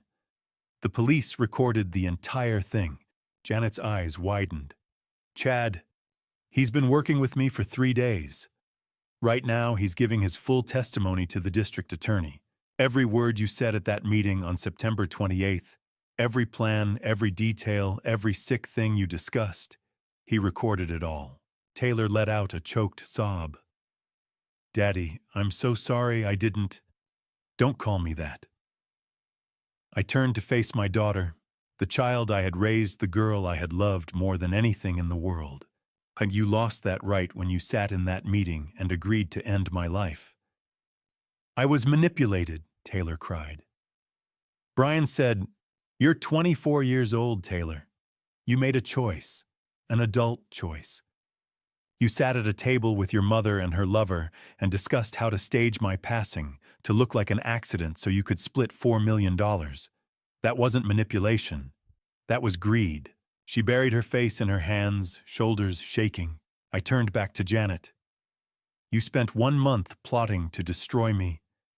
I spent 1 month building the evidence that will put you in prison. The $4.1 million you wanted so badly, it's in a protected trust. You'll never touch a single cent of it. The house is mine. The savings accounts are mine. Everything we built, everything I earned, stays with me. Janet's voice was barely a whisper.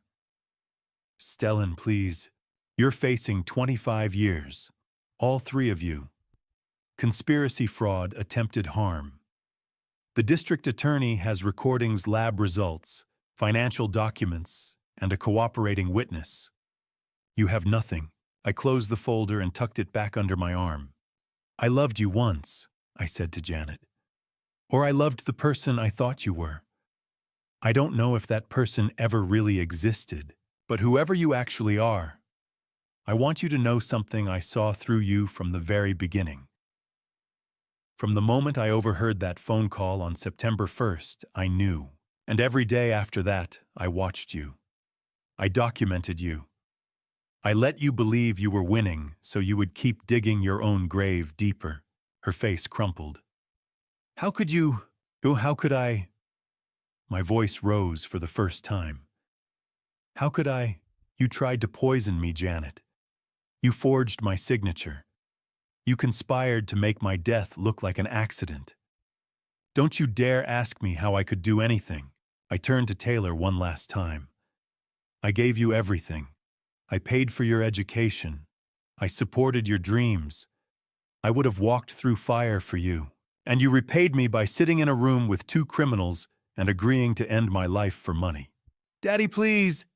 Taylor reached toward me, her voice breaking. You're not sorry you did it, I said quietly. You're sorry you got caught. There's a difference. I walked to the door. Behind me, Taylor was sobbing. Janet sat frozen, staring at the folder I'd left on the table. I knocked once. Detective Hammond opened the door. Wait, Janet said. Stellan, wait. I didn't turn around. I stepped through the doorway and heard the lock click behind me.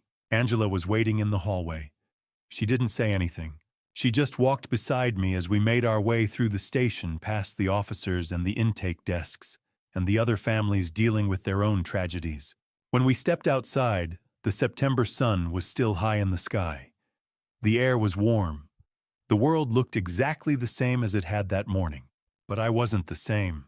I stood on the steps of the police station, free and victorious, and utterly alone. Are you all right? Angela asked. I didn't answer right away. I watched the cars pass on the street, the people walking by, all of them, going about their ordinary lives, unaware that mine had just ended and begun again in the same breath. I won, I said finally. Angela nodded. You did? Then why does it feel like I lost everything? She didn't have an answer for that. Neither did I. I had spent 26 years building a life with Janet. I had raised a daughter. I had believed in a family that never actually existed. And in 30 days, I had watched all of it collapse, not because I failed, but because they chose to destroy it.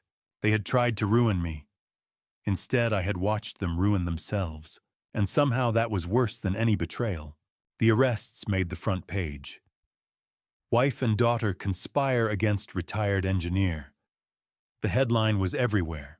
I woke up on October 2nd, day 31, to find 3 news vans parked on my street.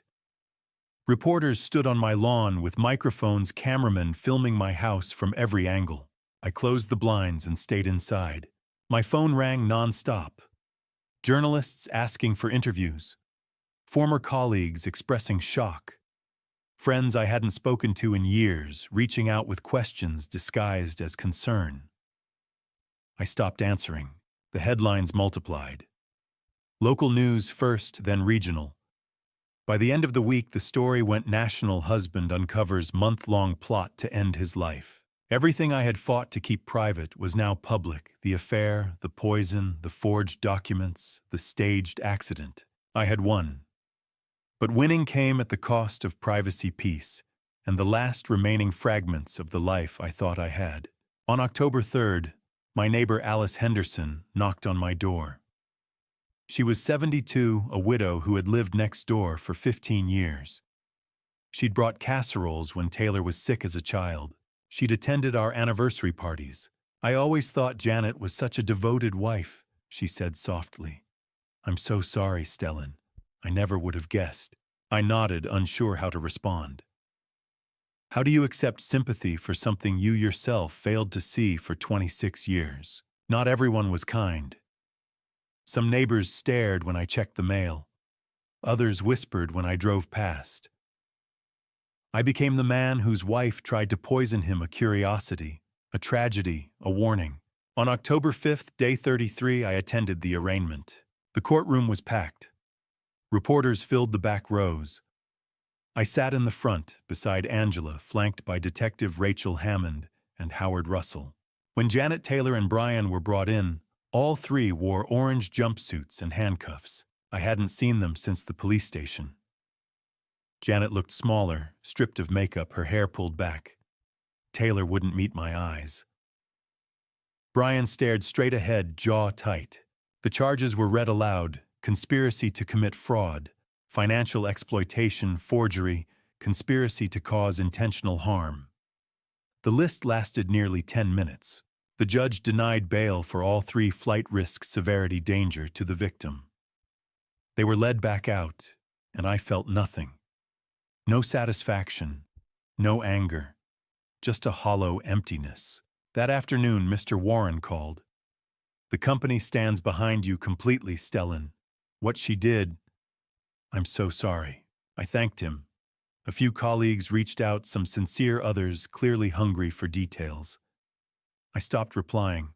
By the second week of October, I realized I couldn't stay in the house. Every room was poisoned by memory. The couch where Janet smiled while poison coursed through me.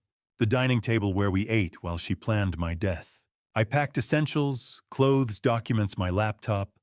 I left the photographs.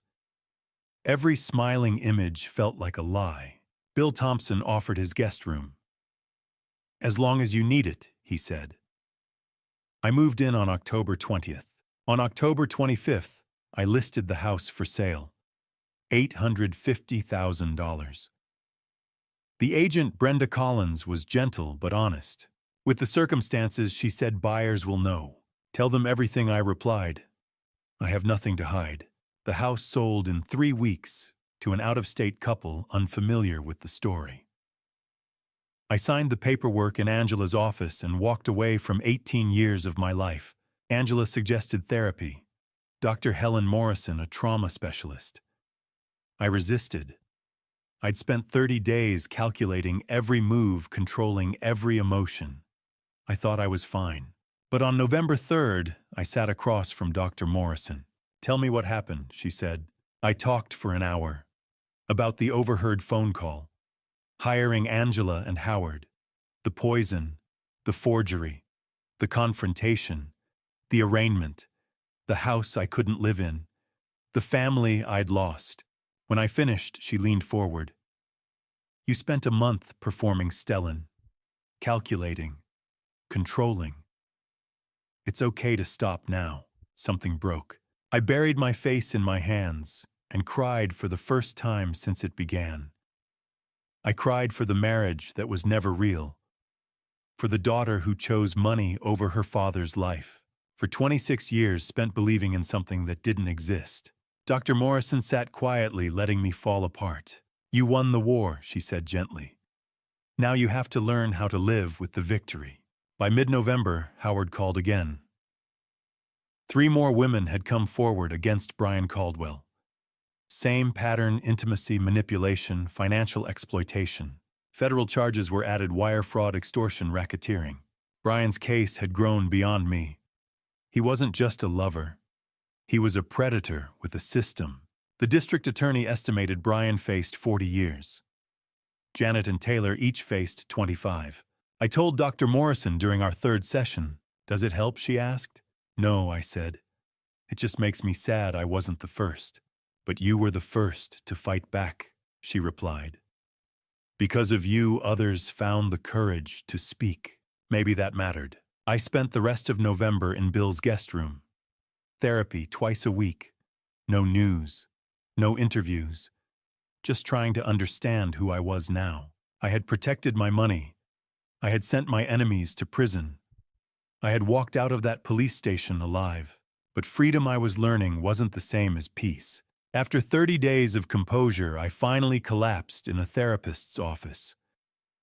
And as I sat there grieving for the family I lost and the 26 years I wasted, I understood the truth. I had won the war. Now I had to learn how to live with the victory.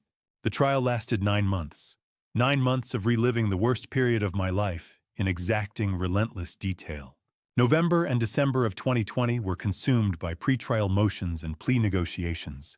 Defense attorneys Paul Garrison for Janet Michelle Torres, for Taylor, and Marcus Webb for Brian reviewed the mountain of evidence assembled by the prosecution: audio recordings, surveillance footage, financial records, forensic reports, and witness statements. They pushed for plea deals. Assistant District Attorney Nathan Pierce rejected every offer. "Your clients conspired to end a man's life," he said in a hearing I attended. "We're going to trial." In March 2021, the defense challenged the admissibility of evidence. They claimed the home surveillance violated privacy laws. They argued Chad's recordings were coerced. They questioned the chain of custody for the lab samples. Judge Edward Lawson reviewed each motion carefully. Then he ruled all evidence was admissible. The cameras were installed legally on my own property. Chad's recordings were made in cooperation with law enforcement under a formal immunity agreement. The lab samples followed proper forensic protocols from collection to analysis. The defense had nowhere to stand. The trial began on June 7, 2021. I sat behind the prosecution table every day as Nathan Pierce dismantled the lies my family had constructed. The courtroom was full. Media packed the back rows. Sketch artists documented every moment. I became a fixture, the man who had uncovered his own family's plot. The first week focused on financial crimes. Pierce walked the jury through forged documents, fraudulent transfer attempts, and the coordinated schemes Janet and Brian designed. Sandra Lewis testified about the attempted life insurance beneficiary change. Stephen Clark described the $100,000 withdrawal Janet attempted using a forged power of attorney. Forensic document examiner Peter Donovan displayed side-by-side comparisons of my authentic signature and Janet's forgeries. The second week addressed the poisoning. Dr. Mark Stevens, the lab technician, explained how warfarin prevents clotting, accumulates in the body, and causes fatal internal bleeding over time. He detailed how the dosage found in my food would have killed me within weeks. Pierce presented the evidence: coffee samples, soup samples, and the August 3rd casserole. All tested positive for warfarin at dangerous concentrations. These were not accidents, Dr. Stevens said. Someone deliberately and repeatedly poisoned Mr. Coleman. During cross-examination, Paul Garrison suggested contamination. Dr. Stevens responded calmly. The chain of custody was flawless. The results are conclusive. The third week revealed the conspiracy. Pierce played surveillance footage from my home, Janet on the phone with Brian, discussing when the money comes through. Taylor visiting and complaining about my stinginess. Then came Chad's recordings from September 28th. The courtroom fell silent. Janet, we need it to look accidental. Brian, the break line is the cleanest option. Taylor. And then we inherit everything. I watched the jury's faces shift from disbelief to horror. The fourth week brought supporting witnesses. Howard Russell testified about surveillance photos of Janet and Brian at hotels' financial records, showing Brian's payments to Taylor and the 18-month pattern. Angela Foster explained the legal strategy used to protect my assets. Mike Johnson from HR described Donna Phillips's privacy breach. Donna testified next, shaking as she described Brian's blackmail threats against her daughter. In July, I took the stand. For 2 days, Pierce guided me through the entire timeline, overhearing the call on September 1st. Hiring Angela and Howard, uncovering the affair, discovering Taylor's debt-finding poisoned food, recording the conspiracy meeting, and coordinating the sting. Why didn't you confront them? Pierce asked. Because confrontation would have destroyed evidence, I said. I needed the truth documented before they knew I was watching. During cross-examination, Garrison tried to portray me as calculating and cruel. You let your wife believe everything was normal, he said. She was poisoning my food, I replied, looking at the jury. I was trying to stay alive. Garrison had nothing left. Chad Brooks testified next. He described my offer of immunity and his decision to wear a wire. Mr. Coleman gave me a choice, Chad said. Stop it or go down with them. The recordings played again. The jury heard everything. The defense called character witnesses, friends who described Janet and Taylor as kind and loving. Taylor's former roommate insisted she would never hurt anyone. Pierce dismantled each witness. Did Taylor mention owing Brian $105,000? Silence. Did Janet mention poisoning her husband? Silence again. The defense argued Brian manipulated both women. The recordings proved otherwise. Janet testified briefly. I felt invisible, she said. Pierce responded, So you poisoned him. She had no answer. Taylor and Brian did not testify. On September 3rd, 2021, the jury deliberated for 4 hours. Guilty, count after count. All 3 defendants, every charge. Judge Lawson set sentencing for October 15th. As the courtroom emptied, Angela rested a hand on my shoulder. "It's over," she said. I nodded. When the verdict was read, I felt no joy. No revenge. Only closure. They tried to end my life. The justice system answered. It wasn't revenge. It was consequence. Conviction was one thing. Sentencing was another. This was the day they would learn how many years of their lives they'd lost. October 15th, 2021. 10 months after the arrests. 4 months after the trial began. I walked into Judge Edward Lawson's courtroom for the final time. The room was full again. Reporters, curious observers, a few colleagues who'd followed the case. Angela sat beside me. Howard Russell was in the back row. Bill Thompson had taken the day off work to be there. Janet Taylor and Brian were brought in separately, each flanked by their attorneys. Janet looked thinner than she had at trial, her hair showing more gray. Taylor's eyes were red and hollow. Brian sat with the same blank expression he'd worn since the verdict. Judge Lawson entered, and we all stood. "This court is now in session," he said.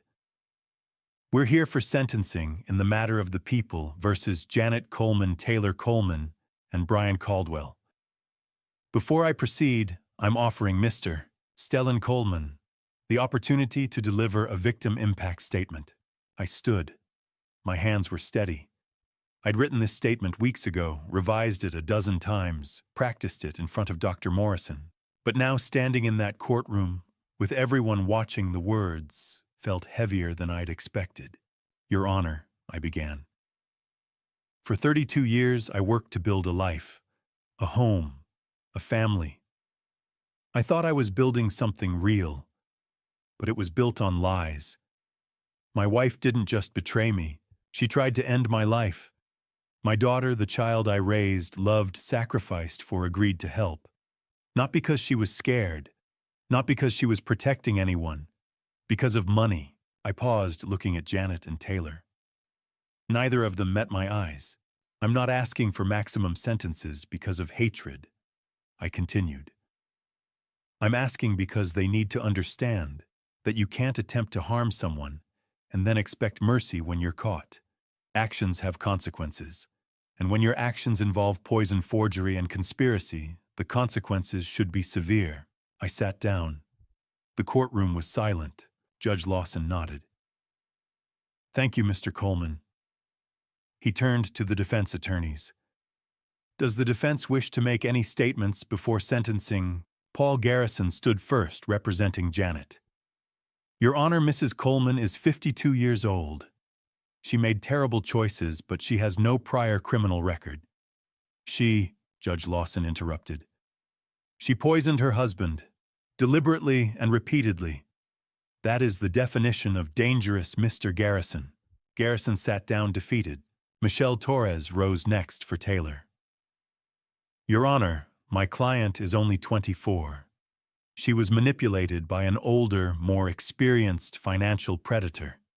She was an adult who made adult choices," Judge Lawson said flatly.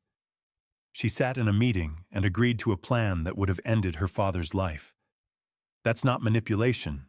That's conspiracy." Torres sat. Marcus Webb, Brian's attorney, made a brief attempt to argue for leniency based on Brian's cooperation during the investigation. Judge Lawson wasn't interested. "Mr. Caldwell has a pattern," the judge said. "Multiple victims. A system. This wasn't a crime of passion or desperation. This was calculated predation." Judge Lawson opened the sentencing documents in front of him. The room held its breath. He looked at Janet first. "Janet Coleman, you have been convicted of conspiracy to commit fraud, financial exploitation, forgery, and conspiracy to cause intentional harm. The severity of your crimes, particularly the poisoning of your husband, over an extended period, demands significant consequences. I hereby sentence you to 25 years in state prison. You will be eligible for parole consideration after serving 20 years. This sentence reflects the gravity of your actions and the danger you posed to another human being." Janet's face crumpled. She made no sound, but her shoulders shook. Judge Lawson turned to Taylor. Taylor Coleman, you participated in a conspiracy against your own father. You agreed to a plan that, if successful, would have resulted in his death. You did this knowingly and willingly. I sentence you to 15 years in state prison. You will be eligible for parole consideration after serving 12 years. I hope you spend that time reflecting on the choices that brought you here. Taylor sobbed openly. Her attorney put an arm around her, but there was no comfort to be found. Finally, Judge Lawson addressed Brian. Brian Caldwell, you are a predator. The evidence presented at trial showed a pattern of manipulation, blackmail, and financial exploitation, spanning multiple victims over several years. You targeted vulnerable people, built relationships designed to destroy them, and profited from their suffering. This court finds your conduct reprehensible. I sentence you to 30 years in federal prison. No parole. You will serve the full term. Brian's jaw tightened, but he said nothing. There was one more matter to address. Donna Phillips had been granted a separate sentencing hearing due to the unique circumstances of her case. Judge Lawson reviewed her file. Ms. Phillips, he said gently, you were coerced into participating through blackmail and threats against your child. While you did violate federal privacy laws, the court recognizes that you were a victim of Mr. Caldwell's manipulation. I sentence you to 5 years of probation, 200 hours of community service, and mandatory counseling. The recordings, Mr. Caldwell used to blackmail you will be permanently sealed by court order. You are free to go. Donna, sitting beside Angela, broke down in tears, this time from relief. Judge Lawson closed the files. This court is adjourned. The bailiffs moved to escort the defendants out. Janet turned to look at me one last time. I didn't look away. After a moment, she turned and walked through the door that led to the holding cells. Taylor tried to speak. Dad, please. But her attorney pulled her along. Brian walked out without a backward glance. I sat in the courtroom as it emptied. Angela stayed beside me, silent and steady. 25 years, I said quietly. 15 years. 30 years. 70 years combined, Angela said. For 30 days of planning to destroy you. I nodded. The numbers felt disproportionate in a strange way, a lifetime of consequences for a month of conspiracy. But that's what justice looked like. Not revenge. Not satisfaction. Just the cold mathematics of legal consequence. I walked out of the courthouse into the October afternoon. Reporters called out questions. I ignored them, moving through the crowd with Angela and Howard flanking me. Bill met me at my car. He didn't say anything. He just pulled me into a hug. It's done, he said. It's done, I echoed. I drove away from the courthouse for the last time, heading toward the lakeside property I'd purchased during the trial. A smaller house. Quieter. No memories embedded in the walls. 25 years. 15 years. 30 years. 70 years of prison time for 3 people who'd spent 1 month trying to destroy me. The numbers sounded disproportionate, but that was all the justice system could give. And somehow, it would have to be enough. The lakeside house had nothing in common with the home I'd shared with Janet. And that was exactly the point. I moved in during May 2021, 2 months before sentencing. 3 bedrooms, a small workshop, a deck overlooking the water. It was quieter, smaller, and completely mine. The first week was spent unpacking boxes and arranging furniture. But when I went to hang pictures, I stopped. I realized I had no family photos I wanted to display. Wedding pictures, vacations, images of Taylor growing up, every photo felt contaminated. I couldn't look at them without seeing the lies beneath, so I left the walls bare. By June, I set up the workshop in the garage. I hadn't done woodworking since my 20s, but the muscle memory came back. I started small, a bookshelf, a coffee table, a bench for the deck.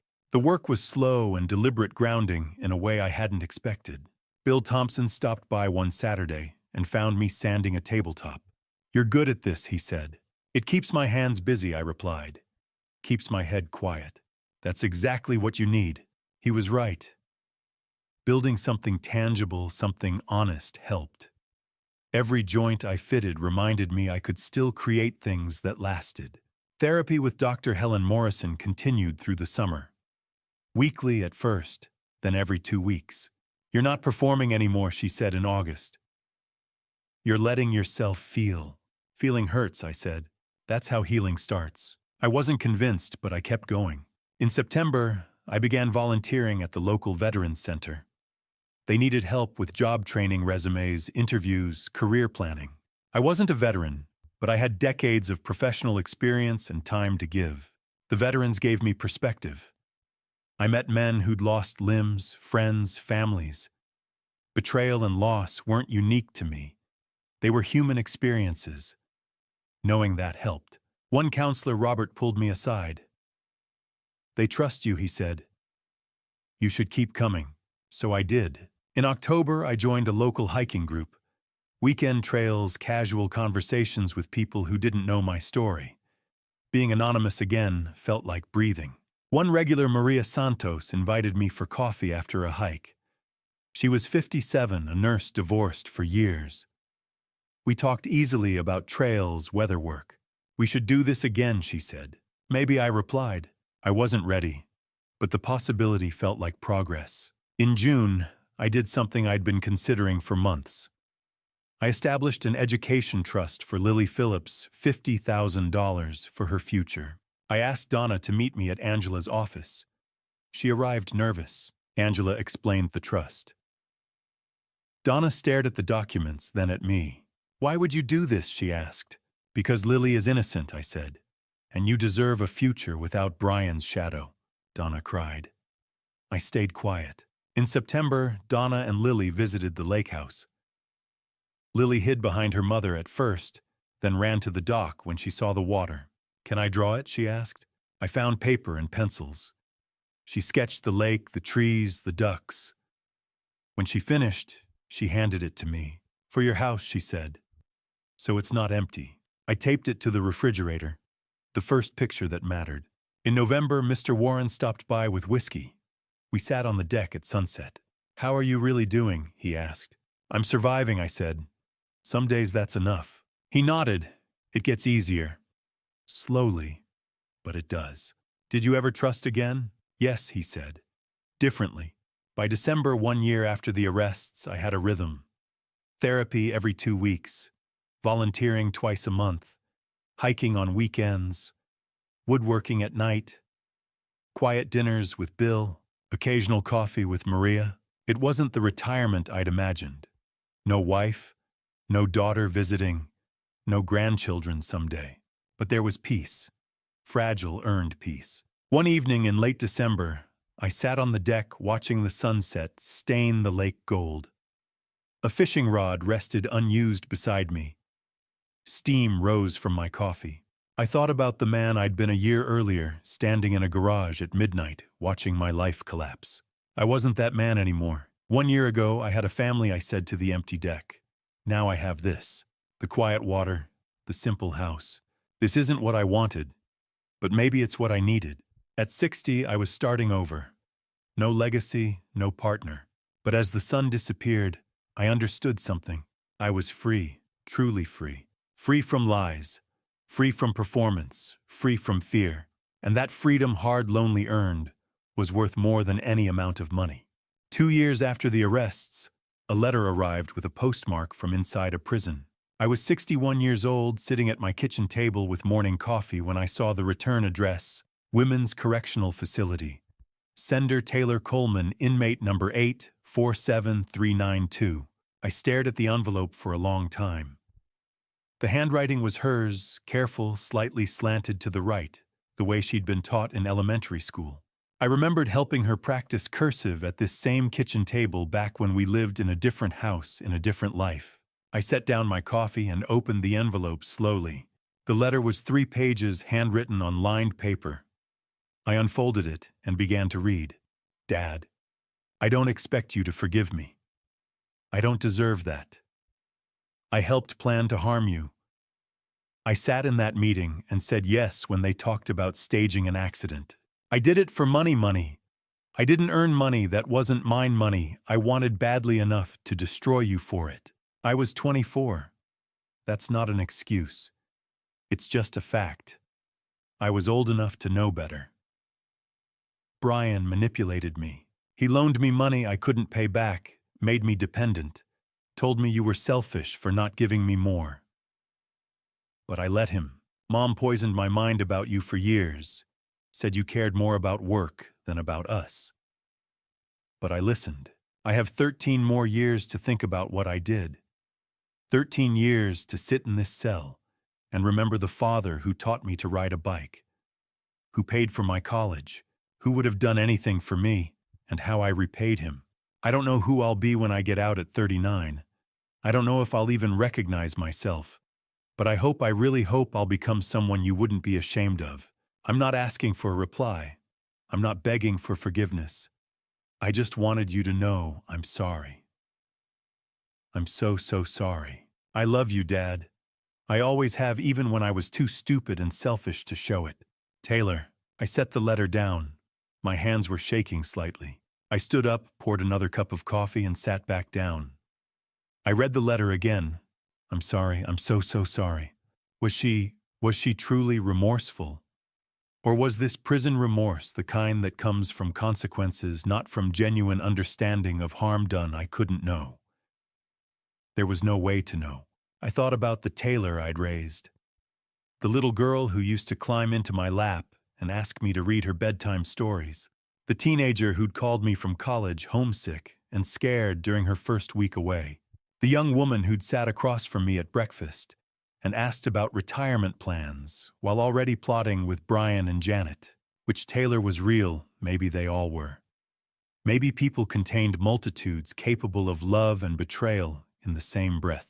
Part of me wanted to write back immediately. I forgive you. Come home when you're released. Let's rebuild. Part of me wanted to burn the letter. You tried to end my life. There's no coming back from that. Neither felt right. I folded the letter carefully and placed it in the kitchen drawer where I kept things. I wasn't ready to deal with old photographs. I couldn't bring myself to look at the finalized divorce decree. A Christmas card Taylor had sent me when she was 19 that said, "Best dad ever." I closed the drawer. Maybe someday I'd open it again and be ready to respond. Maybe in 5 years. Maybe in 10. Maybe never. But not today. Today I was still healing. I called Angela that afternoon and asked about the prison situation. She'd been keeping tabs on all three of them as part of the case follow-up. Janet and Taylor are in the same facility, she told me. Different blocks, but they see each other in common areas sometimes. From what I hear, they're both model inmates, attending programs, staying out of trouble. Sean, are they remorseful? I asked. Or just behaving? Angela paused. I can't answer that, Stellan. Only they know. And Brian, they're federal prison in Pennsylvania. Solitary housing unit most of the time. He was marked as a predator by other inmates within the first month. No visitors, no contact with Janet or Taylor. He's essentially been forgotten. I nodded. That felt appropriate. A week later, another letter arrived. This one was from Chad Brooks. Chad had relocated to another state as part of his immunity agreement. New city, new job, fresh start. The letter was short and straightforward. Mr. Coleman, I wanted you to know I got engaged last month. Her name is Emily. She's a teacher. We're expecting our first child in December. I think about that night a lot, the meeting, the recording, the choice you gave me. You could have let me go down with them. Instead, you gave me a chance to do the right thing. I learned what matters. I hope you've found peace. Thank you, Chad Brooks. I read the letter twice, then sat down and wrote a reply. Just one sentence. Live well, Chad, you earned it. I mailed it that afternoon. Chad had made a choice when it mattered. He'd been 26, stupid, desperate for money, and willing to do terrible things. But when confronted, he'd chosen accountability over loyalty to criminals. That had to count for something. Taylor had made a different choice. She'd sat in that meeting and agreed to a plan that would have ended my life. And now, 2 years later, she was asking for something I wasn't sure I could give. I sat on the deck that evening watching the sun set over the lake. The same view I'd watched 100 times over the past 2 years. The water was calm. The air was warm. Everything was peaceful. I thought about Taylor's letter sitting in the kitchen drawer. I'm sorry, I'm so sorry. Maybe she was. Maybe she'd spend the next 13 years becoming someone different. Someone better. Someone who understood the weight of what she'd done. Or maybe she'd get out at 39 and still be the same person who'd chosen money over her father's life. I couldn't control that. I could only control my own healing. I thought about Dr. Morrison's words from a session months ago. Forgiveness isn't something you owe anyone. It's something you give when and if you're ready. Don't let anyone rush you. I wasn't ready. Maybe I would be someday. Maybe in 5 years when Taylor had served more time and proven her remorse wasn't just words on paper. Maybe in 10 when enough distance had passed, that I could see her as a flawed human being instead of the daughter who'd betrayed me. Or maybe never. I didn't know yet. And that was okay. I went back inside, poured a glass of water, and glanced at the kitchen drawer. The letter was in there along with all the other pieces of my past I wasn't ready to confront. Someday, I might open that drawer and be ready to forgive. But I'd learned that forgiveness wasn't something you could force. It came, if it came at all, on its own schedule. And my schedule wasn't there yet. 5 years after the day I came home early and overheard my wife planning to destroy me, I sat on my deck watching the sunset over the lake. And for the first time in 5 years, I felt something very close to peace. I was 64 years old. A cup of coffee steamed in my hands. A fishing rod leaned against the railing, unused but ready. The water was calm, reflecting the orange and pink sky like polished glass. 5 years, I said to the empty deck. Sometimes it feels like yesterday. Sometimes it feels like a lifetime ago. Both were true. I thought about where everyone was now. The people who had defined the worst chapter of my life, and the people who helped me build something better afterward. Janet was 57, serving year 5 of her 25-year sentence. She would be eligible for parole at 72 if she maintained good behavior. According to Angela's occasional updates, she worked in the prison library and participated in rehabilitation programs. Whether her remorse was real or performative, I couldn't say. I didn't think about her much anymore. When I did, it was with distant curiosity, like reading about a stranger in the newspaper. Taylor was 29, serving year 5 of her 15-year sentence. She would be eligible for parole at 36. She had sent another letter during year 4, more apologies, more reflection. I read it then, folded it, and placed it in the same drawer as the first letter, the divorce papers, and the old photographs. She was my daughter. I couldn't erase 24 years of loving her, but I also couldn't forgive her. Not yet. Maybe not ever. I had made peace with not knowing. Brian Caldwell was 47, serving year 5 of his 30-year federal sentence with no parole. If he survived his sentence, he would be 72 when released. According to Angela, he received no visitors and sent no letters. He had become invisible. I never thought about him. He was already gone. Chad Brooks was 31, now married with a daughter born in year 3. He sent a birth announcement. I sent congratulations and a small gift. We exchanged holiday cards. He had made the right choice when it mattered most, and his life reflected that. It felt important to acknowledge. Donna Phillips was 43, thriving in a rebuilt career. Lily was 13, an honor student with dreams of becoming an engineer. The Education Trust was already helping. They visited twice a year. Lily called me Uncle Stellan and brought drawings of the lake just like she had when she was 8. They were the family I chose. That mattered more than the one I lost. My own life had settled into something I never expected, but had learned to value. I still worked with wood selling furniture at craft markets and donating the profits to a scholarship fund for children of incarcerated parents. Turning pain into purpose felt right. I volunteered at the Veterans Center, mentoring men navigating betrayal and loss. I didn't feed their anger. I helped them survive. I still saw Dr. Morrison once a month. I'm not finished healing, I told her. She smiled, knowing that is wisdom. I hiked most weekends. I played poker on Tuesdays with Bill and a few others. Quiet friendships built on presence rather than history. And then there was Maria Santos. Coffee for a year, dinner a few times. Nothing rushed. She knew my story and didn't define me by it. She treated me like a man learning to trust again. I'm getting there, I told her once. And I meant it. Bill Thompson became my closest friend. He once called me strong. I corrected him. I survived. That's different. But maybe survival was strength. Sometimes I thought about the drawer with Taylor's letters. She could be released in 7 years. I'd be 71. Would I see her? I didn't know. Forgiveness couldn't be forced. I had learned that was okay. People asked how I survived, how I stayed calm, how I won. The answer was simple. I didn't act on emotion. I acted on strategy. When betrayal is discovered, the instinct is confrontation. I didn't do that. I collected evidence. I protected myself. Patience isn't weakness.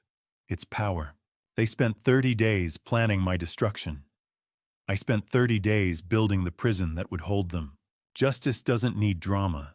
It needs documentation. Let the courts handle justice. Let karma handle the rest. I took another sip of coffee as the sky darkened. The lake turned purple. An owl called from the trees. 5 years ago, I was a man running on adrenaline and rage. I wasn't that man anymore. I had lost 26 years to a lie. But I still had time ahead of me. I had rebuilt. I had healed enough. I had learned that peace wasn't loud. I set the empty cup on the railing and smiled. I'm free, I said to the darkness. And this time I believed it.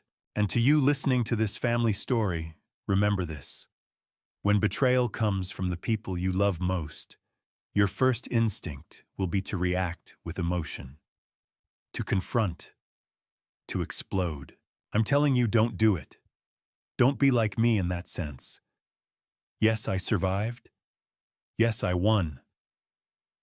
But I also lost 26 years of my life believing in something that wasn't real. I lost my daughter to choices she made at 24. I lost the family story I thought I was living. If I could go back, I wouldn't change my tactics. I'd change how long I let the lie go on before I opened my eyes. Trust, but verify. Love, but protect yourself. Hope for the best, but prepare for the worst. There's a reason God gave us wisdom along with love. He didn't call us to be fools. He called us to be wise as serpents and gentle as doves. I learned that lesson the hardest way possible. This dad revenge story isn't about celebrating what I did. It's about showing you that survival requires cold calculation when everything inside you is screaming. Dad revenge isn't dramatic movie scenes. It's protecting your assets, gathering evidence, and letting justice run its course. It's choosing your future over their destruction. This dad revenge taught me that patience is power, and strategy beats emotion every single time. That's the real family story here, not the betrayal, but what you do after you discover it. My advice? If you're in a situation like mine, document everything, hire the right professionals, and don't confront until you're legally bulletproof. Emotion is your enemy. Strategy is your ally. And here's my personal belief. I don't think people like Janet Bryan or even Taylor are born wanting to hurt others. I think greed, insecurity, and bad influences can turn good people into monsters. That doesn't excuse what they did. But it reminds me that I'm responsible for protecting myself because no one else will. At 64, I'm finally free. And that freedom came from choosing tactics over emotion, patience over revenge, and survival over satisfaction. If this story resonated with you, helped you, or made you think differently about trust and betrayal, please leave a comment below sharing your thoughts. Hit that subscribe button and share this video with someone who might need to hear it. Your support helps me continue bringing these stories to you. Thank you for staying with me until the very end. A quick note, the stories I share may contain fictionalized elements created for educational purposes. If that's not your preference, feel free to explore other content that better suits your interests. I truly appreciate you being here.